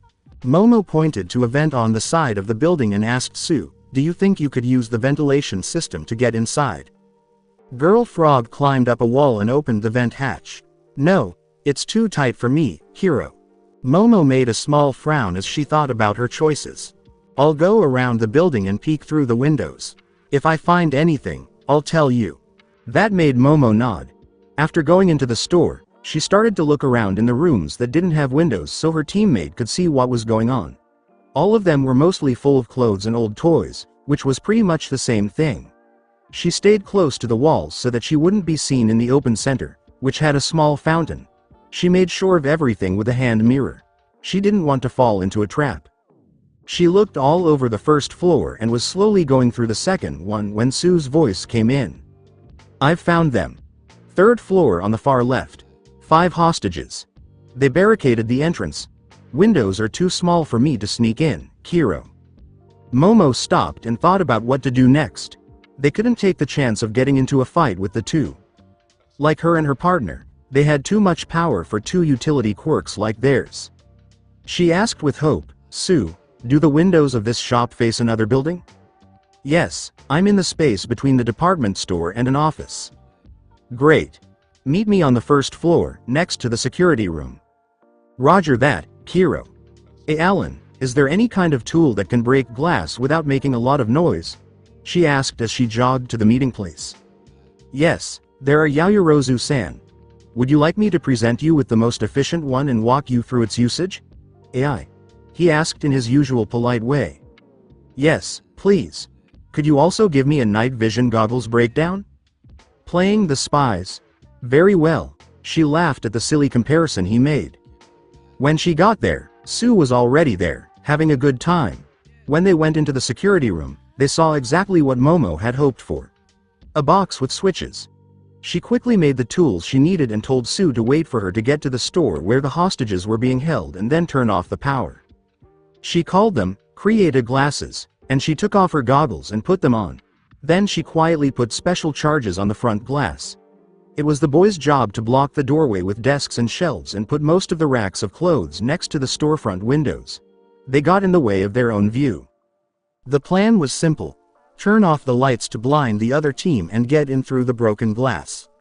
After 2 weeks, she realized Tokiyami-san didn't want to use dark shadow in dimly lit areas.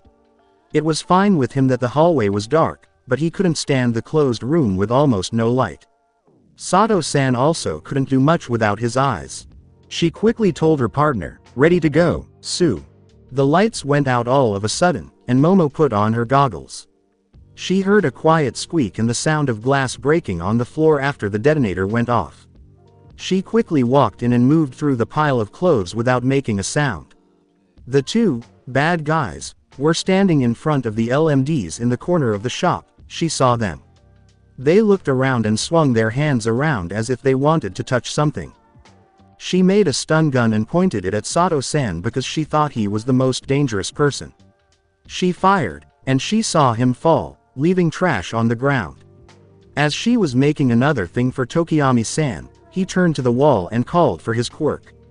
Dark shadow sped forward and broke through a huge part of the wall. Momo was blinded by sudden brightness. She threw away her glasses. A dark shadow that looked very dangerous floated in front of her. It was probably the biggest one she had ever seen. The scary-looking thing growled at her, "Got you, little mouse." He swiped her with his huge claws, making her dodge and just missing her.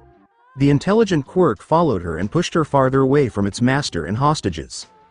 As the hero, Tokiyami-san said, "You did well to get this far. Now it's time for you to die." She hit her back on a wall.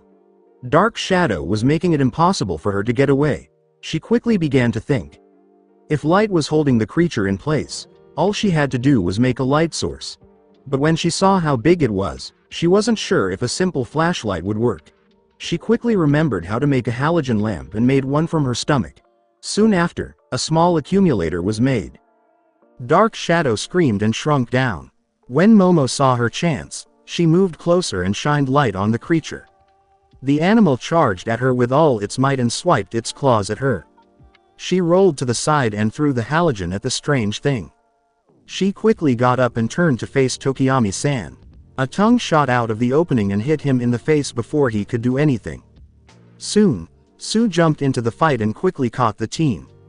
All Might's voice cut through their radios and said, with just a minute to spare, the hero team wins. She took a deep breath and went to see Sato-san. He was awake, and the spot where he was hit hurt a little. Momo thought about the simulation as she walked back to the observation room, especially the end. She was glad that her team won, but she didn't like what she saw with Dark Shadow. She was right when she said that bright light was its weakness. Even though she was being attacked, she couldn't think of anything that would help her. And when she finally did, it took her the few seconds the thing gave her because it was sure it would win. Along with the need for knowledge, her quirk's weakness was the time it took to make. The longer it took, the bigger and more complicated the thing she wanted to make was. Plus there was the rule that they could only make one thing at a time. It felt like I was trying to look to the left and right at the same time. The next group quickly went to their starting site after being told what went wrong and how the simulation went. Momo looked at the screen with a frown from the back of the room. Bakugo, who was on the hero team, didn't even try to talk to Shoji-san, who was his partner. All Might had just said, "Start," when the blonde screamed through the doors and ran around the building, looking for the villains, Shiro-san and Mineta. When he found them, he attacked them very badly. He was able to get around their temporary trap with just a strong blast. From her point of view, he didn't care much about the LMDs. The robots would have been hit by bullets if Shoji-san hadn't thought quickly. It took just under 5 minutes to finish the simulation. They got back, and Bakugo was smiling, proud that he had finished the exercise in the least amount of time. Shiro-san and Mineta were glad it was over, but Shoji-san looked a little cross. The teen in the mask seemed to make sense to her. All Might tried to tell Bakugo that he should depend on his partner, but the blonde just huffed and wasn't listening to the symbol of peace talk about working together. Momo thought he needed to be reminded of how stupid he was. That attitude wasn't really right for a hero, even if they had a strong quirk. Once they were done with their lesson and back in their uniforms, Momo went to the support department building to see her friends. She hoped that talking to them would help her feel better about how Bakugo was acting. If anything, it seemed like the blonde was getting worse as school went on. When she walked into the lab, she saw Mei working on a metal boot with a lot of wires, coils, and levers with a soldering iron. The machine moved several times every time she touched a part on the side. There was a picture of the device on the holodable with points marked on it. Momo walked up to the pink girl and said, "Hey, Mei." Inventor turned around and smiled brightly at her. "Yao Momo, hi." That smile on her face was so fake because Mei was so happy all the time. "Where's Midoriya?" She went back to her work and said, "He went out to get us drinks. We're planning to stay longer to finish today's work." Momo hummed and stood next to her friend as she worked. She watched her and tried to figure out what this new baby was supposed to do. It still made her feel a little weird to call it that. Perhaps it's the newest pair of her hover boots? She didn't see any places for fans, though, and it looked too heavy to move around normally. "Mei?" she asked. She hummed back, "What are you building right now?" "Oh, that? Yusia?" Midoriya walked into the room with a plastic bag and said, "It's a secret." Momo pouted when he said that. Also, his sly grin didn't help. It wasn't her fault that they had such cool gadget ideas. She was also naturally interested in this kind of thing because of her parents' business. When she spoke, she begged, "Not even a hint?" He laughed. His voice was too cocky as he said, "Sorry, but no, you'll have to wait and see." She looked at Mei, who had just finished her work. She told her with a shrug, "Sorry, baby-making partner's secret."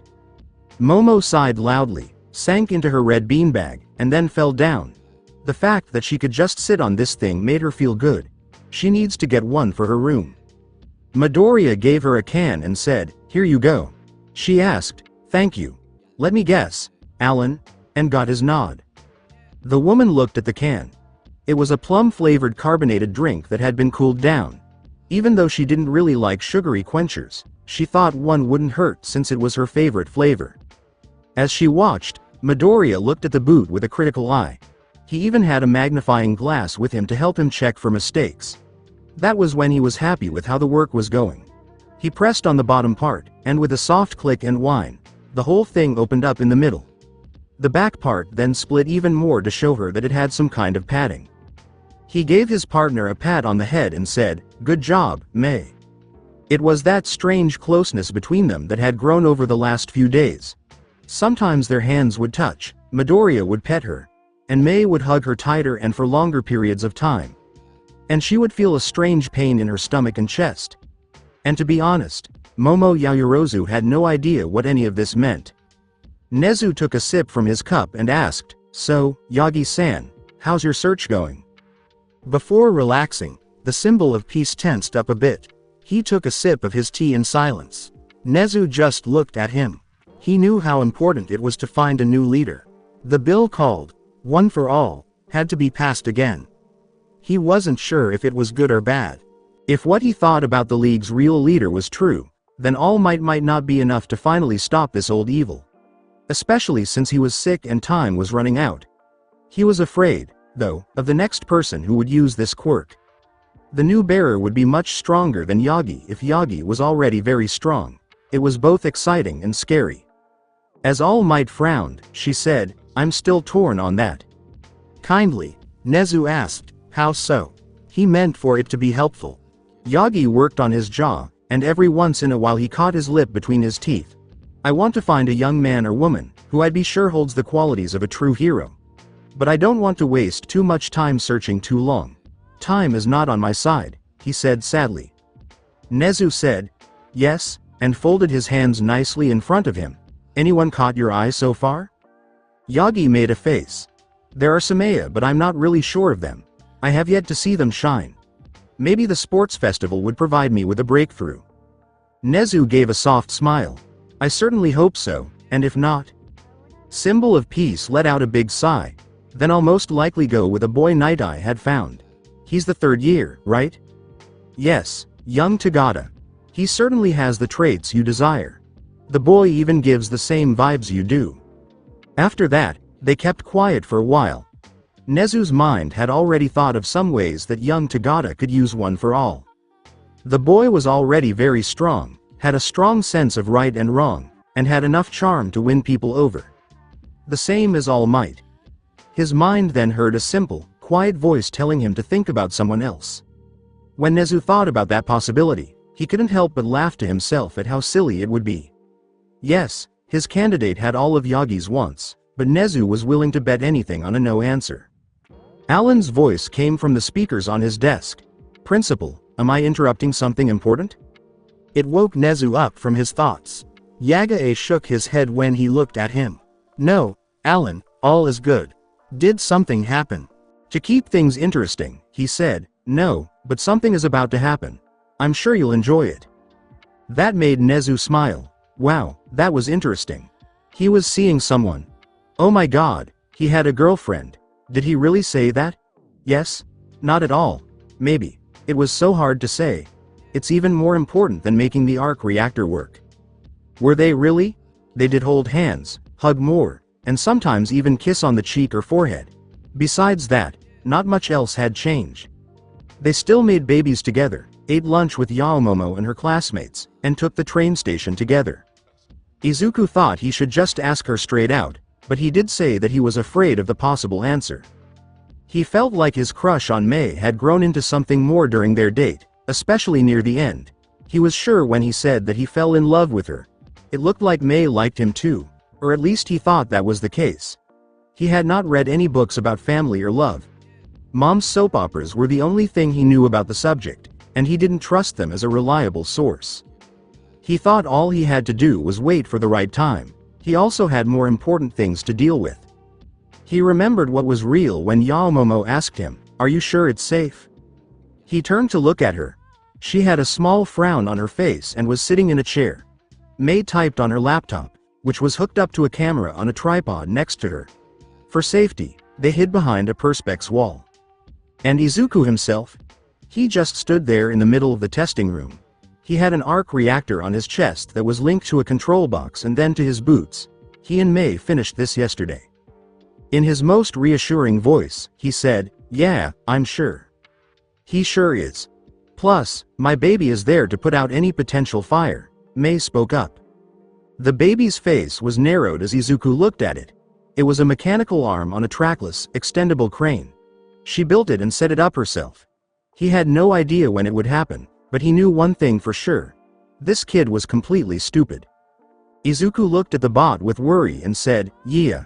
Oh, come on. You taught me how to program, so you're its father. Besides, I gave Alan a younger brother," Mei said with pride. With a sick voice, Alan told them, "I deny having any family ties with that thing." Mei replied, "You're just scared about having a sibling." Before it could go any further, Izuku cut in, "Anyway. Are you ready to begin?" he asked.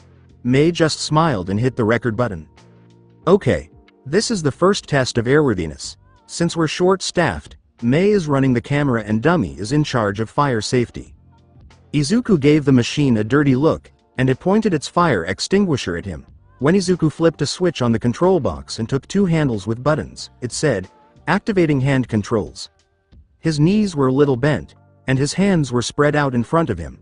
"We're going to start nice and easy, with 10% of the power capacity. In 3, 2, 1. He pressed the keys. His body then jerked up, spun around, and hit the wall behind him with his face and torso. He hit the ground hard and felt foam spray all over him. Midoriya.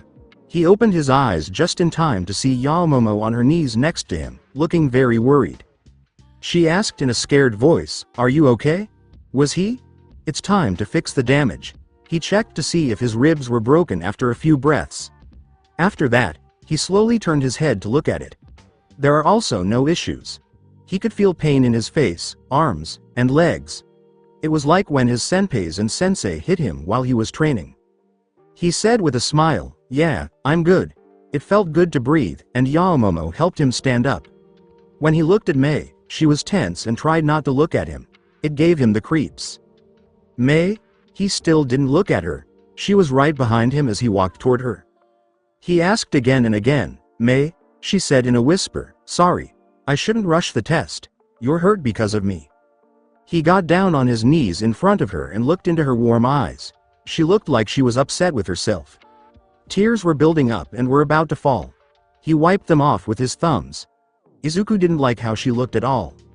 With a small smile, he said, "Hey, don't cry. I'm good. Besides, it was my fault for putting that kind of output. I should have run the numbers earlier." The pink inventor asked in a hopeful tone, "So you're not mad at me?" He said with a shrug, "I don't think that's even possible." He gave her a hug back, and she did the same. She smiled at him when she pulled back. He looked at Yaomomo, but she was red in the face and turned away. They didn't feel good for her, did they? He responded with a big smile, "Thank you too, Yaomomo, for worrying about me." A puzzled look crossed her face as she looked at him. "It's only natural. You're my friend." He really was that. He was happy to have Yaomomo as a friend because he was such a nice person. My, that was quite the test. They looked over at Nezu, who was standing in the doorway with his paws behind his back and a huge grin on his face. And Yaomomo asked, "Principal?" Izuku sighed and said, "Let me guess, Alan told you." Traitor admitted without any shame, guilty as charged. Nezu laughed and walked forward. He went all the way around him and looked at the boots. He was looking at the principal, who said, "I see that your new project is coming along nicely." Izuku put his arm around Mei's shoulders and said, "Yes. Having our own lab really helps." His partner only gave him a happy nod. Nezu asked with excitement, "I'm sure it does. Will it be ready in time for the sports festival?" "Sure," Izuku said with a big smile. He was sure that the Mark I was ready. "Principal, do you know what their new building is?" Yaomomo asked with hope. Nezu told her happily, "Of course, but I swore not to say a word." Izuku turned to look at his friend. She looked both interested and sad. She even pouted in a cute way, which made him look a little crazy. "I saw what I came here to see, so I'll leave. Have a nice day," the principal said as he walked out the door. So, Momo began, getting his attention. She sounded very sad when she said, "I'm going to see it at the sports festival then." That made Izuku laugh. Why did she want to know so badly? It was a surprise, which was bad for her. He was fine with her seeing the tests they did on some of his gear, but not on the whole project. When it was done, he was going to show it to her. "Nah. You just have to wait till it's ready." So about a week and a half, he looked happy. When she heard that, Momo brightened up and smiled at him. When we talk about that, Izuku had to ask, "How are your plans for the sports festival coming along?" He might be able to assist her in some way. She said, "I'm reading and remembering useful things." That was a good start. It had to be done because her quirk depended on her knowing everything. What else? The question made her look confused, so she played with her hands to avoid his eyes. She said in a shy voice, "That's all I planned on doing." His mind stopped working all of a sudden.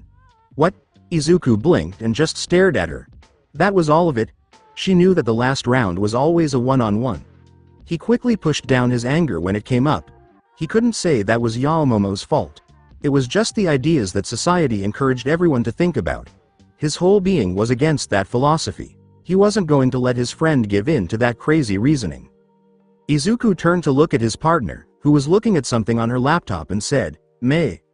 We're going back to the lab to get some tools and a flight stabilizer," he said.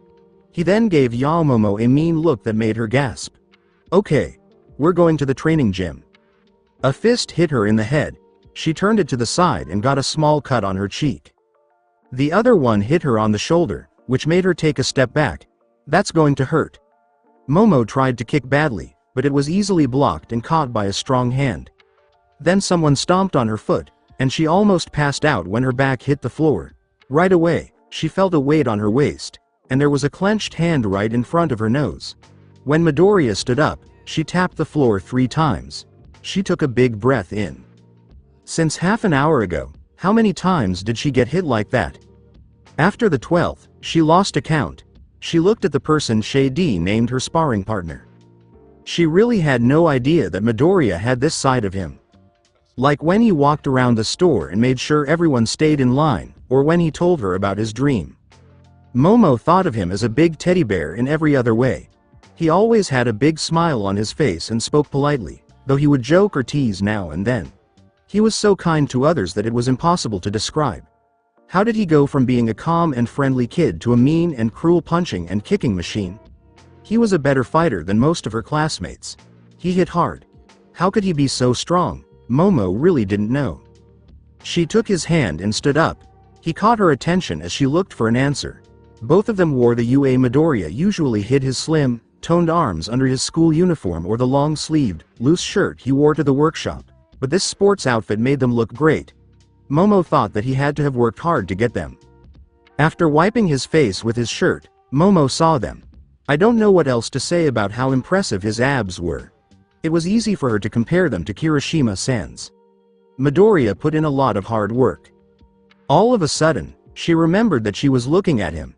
She turned her face away and felt her cheeks get bigger. What was that on her chin? Was it sweat? She needs to stop staring at her friend. But there was a sneaky part of her that was glad she did. Midoriya pulled her out of her bubble and said, "Let's take a break." They sat down next to Mei on the floor.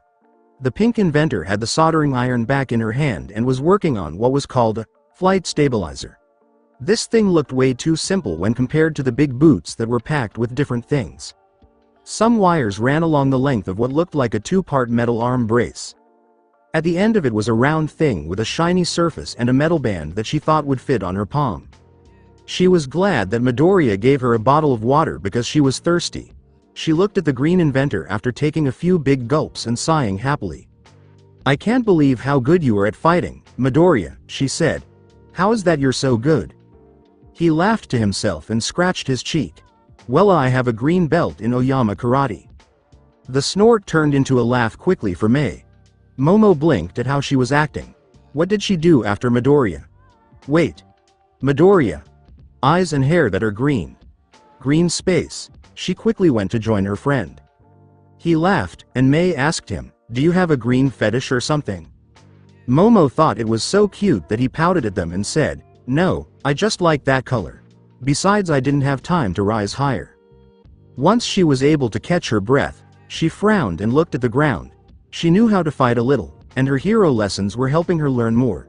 It wasn't enough, though.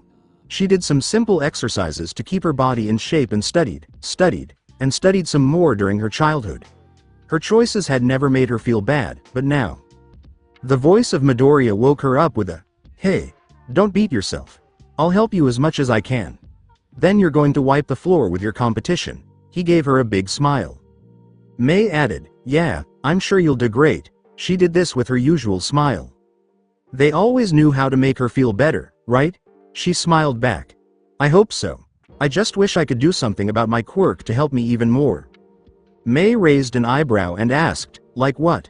She sighed and said, "The best way is to make things go faster." Midoriya said with interest, "I feel but, here." She said with a half whine, "But I'm not sure it's possible." "Why?" They both asked at the same time. "Not counting the much needed knowledge, I have to visualize every part of the thing I'm creating. Layer after layer." She shared with them. It was quiet when Momo spoke up. When she turned to look at her friends, they were staring at her with their mouths open and their eyes wide. She didn't understand why. Midoriya looked in his ears and said, "Sorry, Yao Momo. I think something is wrong with my hearing." May added with a weak laugh, "Yeah, I thought you just said you picture everything layer by layer." She just said, "I did." That's how she always made things. When Midoriya got closer, he asked, "Are you sure?" Momo didn't know why they were shocked. She just nodded. May said with a little bounce in her step, "Holy crap, Yao Momo. Do you understand just how complicated and amazing that is?" "Exactly. That kind of process, I doubt that there are a lot of people who could do that in the time you do it." Midoriya said more. His eyes were a little brighter. Momo took her time and thought about what they had said. It sounded really great after giving it some thought. It was something she did since she was 4 years old. The couple making babies weren't so crazy about being confused. "Thank you." She was grateful for what they said. Midoriya asked, "Getting back to the subject, do you think it's even possible to go faster?" She looked up and blinked. Was it really? This was something she tried to do many times, but her mind just couldn't keep up. After that, her brain gave her a simple memory. She reluctantly said, "Maybe. I did it once." May was interested and asked, "When?" She said in a sad voice, "At the USJ during the bad guy attack." All of a sudden, she felt someone grab her hands. She looked down and saw that her friends had their hands on hers, just like they did on the way home that night. When she looked up, she saw their worried faces. She was glad they were there for her. She squeezed to let him know she was okay. One villain took Kaminari-san hostage, after he overused his quirk, and threatened to kill him. Then my mind kind of went into overdrive. Next thing I knew, I was holding a stun gun in an outstretched hand. I've never created anything so fast. She finished with a loud sigh. In her mind, USJ was still alive. She had bad dreams about it every once in a while. May moved and gave her a half hug. Momo leaned in close and breathed in her citrus shampoo. Even though it was in dreadlocks, the pink inventor's hair was surprisingly soft. As Midoriya closed in on her from the other side, she felt safe. Momo was very pleased with herself. Her heart beat a little faster. She wished this moment would never end. She was really happy. It seemed like every day she was more and more excited. But in her mind, it was totally fine. It should be, so why not? When they got home from their date, she was so happy she screamed into her pillow for who knows how long. She screamed even more when she thought about the fact that they were having their first child together. After reading some of those dating sites again, she made up her mind. He was her boyfriend and she was his girlfriend. She thought she should understand what those words mean, but she didn't. So she called it, becoming very baby-making partners. She was very happy with that. But there was something strange going on. She got closer to Yaomomo after the time they hugged in the gym almost 2 weeks ago. It was still too long, but it was better than her last name. She was glad the girl got what she meant. Like Izuku. Like Izuku, she spent time with her. Like Izuku, she laughed at the same jokes. She was pretty much just a girl version of Izuku in almost every way. What was strange about it? The funny and happy feeling came back whenever she was with Yaomomo. The best part so far was when she told the girl why she wanted to be an inventor. Like she always does, Yaomomo came to see them after school. She thought she should help her partner with some classwork while he was gone. Her friend fell asleep on her beanbag and looked completely worn out and angry. May thought those were red flags. She sat down next to the girl and took her soft hand. Then Yaomomo told her about a blonde prick that was giving her headaches and was a pain. Yes, it looks like Izuku didn't like the same guy. May promised him she would never have a child. To make Yaomomo feel better, she told him that she was going to blow something up and scare that jerk. It worked out in the end, which made them both laugh. Her friend calmed down, leaned in close, and began petting her head in that way that she did all the time. May then told her about her grandfather. There was no reason for it to happen. She was glad it did, though. Not that it made things clearer about how she felt. May did the best thing she could since she didn't know what else to do. She didn't do it right away. Who knows, maybe it would get fixed on its own, without her help. That's the best thing to do.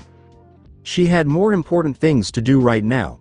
It was almost time to finish the Mark I. She really wanted to see this little rock. They measured her to make her fit Izuku. But she wouldn't fly it because she was shorter than him. She was happy with just being able to build it, though.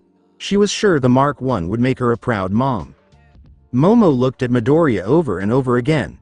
He looked like he was upset about something. She watched him as he ate his lunch while glaring at the table as if it were doing something terrible. And he pouted cutely whenever May laughed at how uncomfortable he was. She was worried and asked Midoriya, "Did something happen?" He looked down when May laughed. That means it was something safe. That is, it was bad enough for her friend to get mad about it. He said in a low voice, "I need to cut my hair." He pulled on one of his long bangs. Momo looked someone in the eye. That was a reason for how he behaved. It looked silly to her. The very last thing she would say about a green inventor is that. She tried to move the conversation along by saying, "I don't see the problem."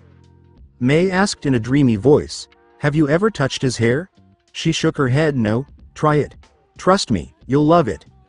When she looked at Midoriya, he only turned a little to face her. After one hit, she said, "Oh, God. They were really soft and fluffy. It's almost like silk." She began to play with them, combing his curls straight by running her fingers through the huge, green jungle. It was really nice. To be honest, she could do it all day. She had a great time with it. The way Midoriya smiled showed that he did too. May smiled and asked, "You see now?" The polite Momo replied, "Yes, I understand. But still, a little haircut wouldn't hurt." Midoriya let out a sigh and a low growl. "I need to get them short. Like really short." Oh, that made everything different. She couldn't picture him with short hair. It could be a buzzcut with a longer front and back. But really very short. She frowned as she thought about it. She was going to keep her new stress-relieving toy safe now that she knew about the great hair of Green Inventor. "Why do you need to cut it?" she asked. Maybe she could stop that terrible thing from happening. For the new baby. They would be stuck in the mechanism and potentially be pulled out, he said angry. Momo made a hum. That meant some kind of helmet or pretty hard to use headset. That, along with the boots and the flight stabilizers, makes me wonder what kind of suit they were making. Or maybe it was all a gear. Something to think about next time. How about a swimming cap style thing? That way you could keep your hair and use that thing. She really wanted him to keep his haircut. When Midoriya looked at her, he was shocked, then thankful, and finally shocked again. He hit himself on the head. He complained, "Why didn't I think of that?" May laughed out loud, and Momo couldn't help but join in. It looks like even a genius needed some help sometimes. Midoriya smiled at her like the sun was shining. She thought about making some sunglasses. How could someone have such a big smile? "Thank you so much, Yaomomo." She could feel her cheeks getting hot and gave a soft smile. She felt that strange knot in her stomach again, and her heart started beating faster. She made a mental frown. That's been the case for 2 weeks now. She felt like the luckiest and happiest person in the world whenever she was near either of the two people who were making babies. She couldn't tell which was better or worse when she was with both. She had to find out what was making her feel so strange. Izuku sat in the lounge of the representative and stared at the 2 stacks of papers. Really? Did some of his classmates find weird humor funny? More than half of it wasn't his job, the one on his right. Power loader needed to be given most of them. That wasn't that hard to remember, right? For God's sake, he wasn't their secretary. He was still happy with what he had. He had helped Yaomomo with her huge amount of paperwork more than once. He was glad he wasn't in hero course. Alan woke him up from his thoughts by saying, "Sir, the principal asked you to come to his office." While getting his papers together, Izuku asked, "Do you know what for?" "Unfortunately, you still didn't add that mind-reading option to my repertoire." The funny AI replied. He just laughed and shook his head, then walked toward Nezu's office. He had a lot of different thoughts going through his head. The Mark I was coming together well. The full set of tests and diagnostics might happen tomorrow. After that, they would probably start the hard work of fixing all of its problems so that Mark II wouldn't have the same ones. And that meant something he dreaded a little: making weapons. There were many rules about how heroes could use weapons and gadgets. They all had to be as safe as possible. Something was wrong because anything could kill them. Also, it was a little hypocritical not to see quirks as things that could hurt people. The list of rules for using quirks and support equipment at work was, at most, 2/3 of the list for support equipment. Did they forget about how strong All Might is or how hot Endeavor's flames are? What about Yukio turning into a dragon? And those were just oddities that seemed dangerous at first. So many more could have been dangerous as well. So, they had to be smart about it. All of the devices would have to be made with the goal of catching or disarming threats in mind. Even that wasn't 100% sure to work, though. There was a risk all the time. He only hoped that no one would think of his suit as a weapon that could kill a lot of people. Izuku sighed and said, "I'll deal with that when it comes up." Yaomomo was another problem, though it wasn't really a problem. Or, more specifically, how he felt about the girl. He didn't know what to think about the change. It was close and important to have Yaomomo. She got very close to the level where he held his partner at a scary fast rate. He was seeing Mei, too. He needed to work that out, though. His hero class friend was becoming more than just a friend. He was torn about that. Did he? Was he? Izuku made a serious face. He needed some time to really think about it. Things were getting crazy right now. He thought it could wait. When he walked into Nezu's office, the principal was already there, pouring 2 cups of tea in the conversation area. He sat down on the couch and smiled at Nezu. "I've heard you wanted me to come by," he replied in his usual happy voice. "Of course. Why wouldn't I want my favorite first-year student and business partner to come visit me?" They were having fun, right? Izuku smiled. He could use some of this usual, vague talk, so why not? He replied in a fake humble way, "Oh, I don't know, I'm just a human. But please enlighten me with your brilliance." Nezu's lips turned into a smile for a split second before going back to their normal, raised line. The principal asked in a tone that didn't seem interested, "I'd like to know how your inventions are going." You know, 1 step forward, 3 back, then a huge jump towards a solution, only to fall into a pit of despair filled with bills. Izuku replied with a shrug. Nezu laughed about that. "So, I assume the Mark I is ready." He just said, "Almost. Don't worry, I'll wave as I fly by your window." They looked at each other and didn't move their eyes. After some time, they both laughed. It was fun to play word games. The principal told him, "I'll hold you to that." As they drank their tea, they were quiet. Izuku looked at Nezu every once in a while.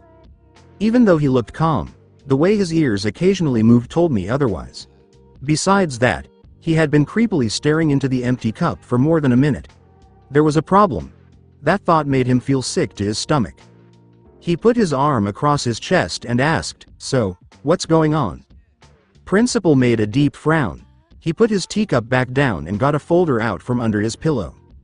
Izuku leaned forward as Nezu said, "I really shouldn't do this. I'm breaking the law right now, but I'm doing it in good faith because I think it will help both society and you, young Midoriya." He said something more like, "Are you still set on becoming a hero?" And she nodded anyway. "Good. As you are aware, while I don't have a hero license, I do possess a detective one. Now I consider this as your first step onto your heroic career." He was given a folder by the principal. It looked like the police badge was on the front, which Izuku saw. For the first time, he opened it and looked inside. He became more and more angry as he read. He feared what the next step would be like if this was the first one. Nezu asked in a serious voice, "Young Midoriya, do you want to help me with it?" Now Izuku took a deep breath and rubbed his eyes. He looked at the principal and licked his suddenly dry lips. Where do we start? It looked like Izuku rubbed his eyes 1,000 times. It was only today, and it was almost noon. Nezu said it so well. He had a hard time with his extracurricular assignment. They were doing this because they knew it would have a big effect on his future as a hero. It was still a lot to understand. All the information, all the possible solutions to the problem, and all the work they had to do at his sleep schedule was pretty much non-existent. Besides his other personal things he did. The one he began in the second week without telling anyone. The sheer amount of information he had to process in that one was giving him a headache. If everything went as planned, Izuku couldn't help but smirk and silence himself. He couldn't wait to see the answer. The doorbell rang, and he got up to get his things. It was time for lunch. He looked over at Mei, who was already moving around. She was already thrilled about today. Yes, he was. They held hands and went to the canteen. They did it so often that it was like second nature to them. He still had to talk to Mei about it, but it seemed like a formality at this point. After getting food, they went to join Yaomomo and her female classmates. There was a moment when his friend looked down and bit her lip, then her eyes moved back to him and Mei. She was thinking a lot. Should he ask? He most likely should. A good friend would do it. He seemed like a good friend. He hoped so. Asui-san's voice pulled him out of his thoughts with, "Midoriya, I must thank you for those goggles you made. They're very useful."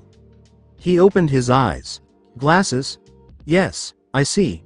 New support gear for Frog Girl. Don't bother. Mei did most of the work there anyway," he said with a smile. "Yeah, but it was you who worked out the whole waterproofing. Without it the baby would be useless," Mei said again. "Did he?" He did, for sure. About 90% of the time, he was sure that he did. Not getting enough sleep was really hurting right now. His only wish was to get some good rest. He would get insomnia at this rate, which would cause a lot of trouble. Izuku didn't want to be sleepy. Deku. A sound came from behind him. Deku. At first, he didn't like that name, but now he didn't care. He wasn't really in the mood to care, though. But that was only said by one person. That person was always a troublemaker. He knew he should get rid of the bothersome person, but he didn't have the energy to do so. "Oi, look at me, when I'm talking to you, shitty nerd." Something grabbed him by the shoulder and threw him around hard. He looked into the scary red eyes of the woman. The permanent scowl was very clear. In his mind, it seemed like it was level 6 on the scale of how angry Bakugo was. Maybe 7. Yaomomo's voice could be heard. "Bakugo, what are you doing? Take Midoriya away right away." She seemed very angry. "You think it's funny, you fucking nerd? How about having your stupid program call me names?" He was being very mean. "You look like you forgot where you belong. I'm on top and you're at the bottom, you bland freak," he yelled at him. There were murmurs going on around them. Some boys and girls from 1A were trying to get Bakugo to leave him when he caught them. When the chance came up again, he would make up a good reason, act like little Izuku, who knows he can't do anything, and be done with it. It wasn't just another day, though. Izuku put his hand on Bakugo's and squeezed it. Not easy. He saw him clench his teeth. Okay. He was ready to end it all. "Abugo, are you sure you want to do it right now?" His voice made everyone stop and take a deep breath. It was chilly. "I'm very sure that this kind of attitude is not applauded in UA, unlike in our middle school. Besides, aren't you a hero course student? You should set up an example for people. Is this what you want them to see? Rabid dog barking at everyone for petty reasons?" he growled at the end. There was a creepy silence around them. He thought everyone was looking at them, but the world seemed to disappear for him. He looked straight into Pomeranian's eyes the whole time. He caught a glimpse of doubt, which made him smirk. Bakugo tried to keep his voice low, but it was still filled with anger. "Who do you think you are? Huh? Are you challenging me, you liar?" Izuku put his hands on his hips and leaned forward. "And what if I am? Scared?" He pulled his hand away and gave him a mean look. He gave his own answer. The blonde threat then huffed, turned around, and walked off without saying anything else. It wasn't over yet. It was a surprise that he was okay with it. "Are you okay, Midoriya?" Yaomomo asked him with worry. When he turned around, he saw that all the girls were looking worried. To get rid of his anger, he let out a sigh. "No, not really," he said. When they got back to their lunches, there was silence everywhere. He felt Mei tightly grip his hand. He looked at her and gave her a half smile. He saw Yaomomo's hands moving back and forth as he thought about reaching across the table for his. "It was nice of you." It made his heart feel warm. He fought back the sudden rush of feelings that were building up in his chest. He would figure it out. Soon. He was going to do it, though. He quickly grabbed his friend's hand and squeezed it before leaving the canteen. He would like her to know he was fine. "Or will be." She answered him by rubbing her thumb on his palm. He went into their workshop with Mei. He was already going over the things that he needed to do before the test today in his mind. Things had to go well. He wanted everything to be perfect, but he didn't plan for it to happen. He was almost thrown onto some beanbags all of a sudden. After a short time, he felt a weight on his chest that he knew well. He looked shocked and asked, "Mei?" She looked up at him with those lovely amber eyes. As she moved closer to his face, her grip got tighter. She whispered in his ear, "Shush. You need a nap." She kissed him on the cheek and said,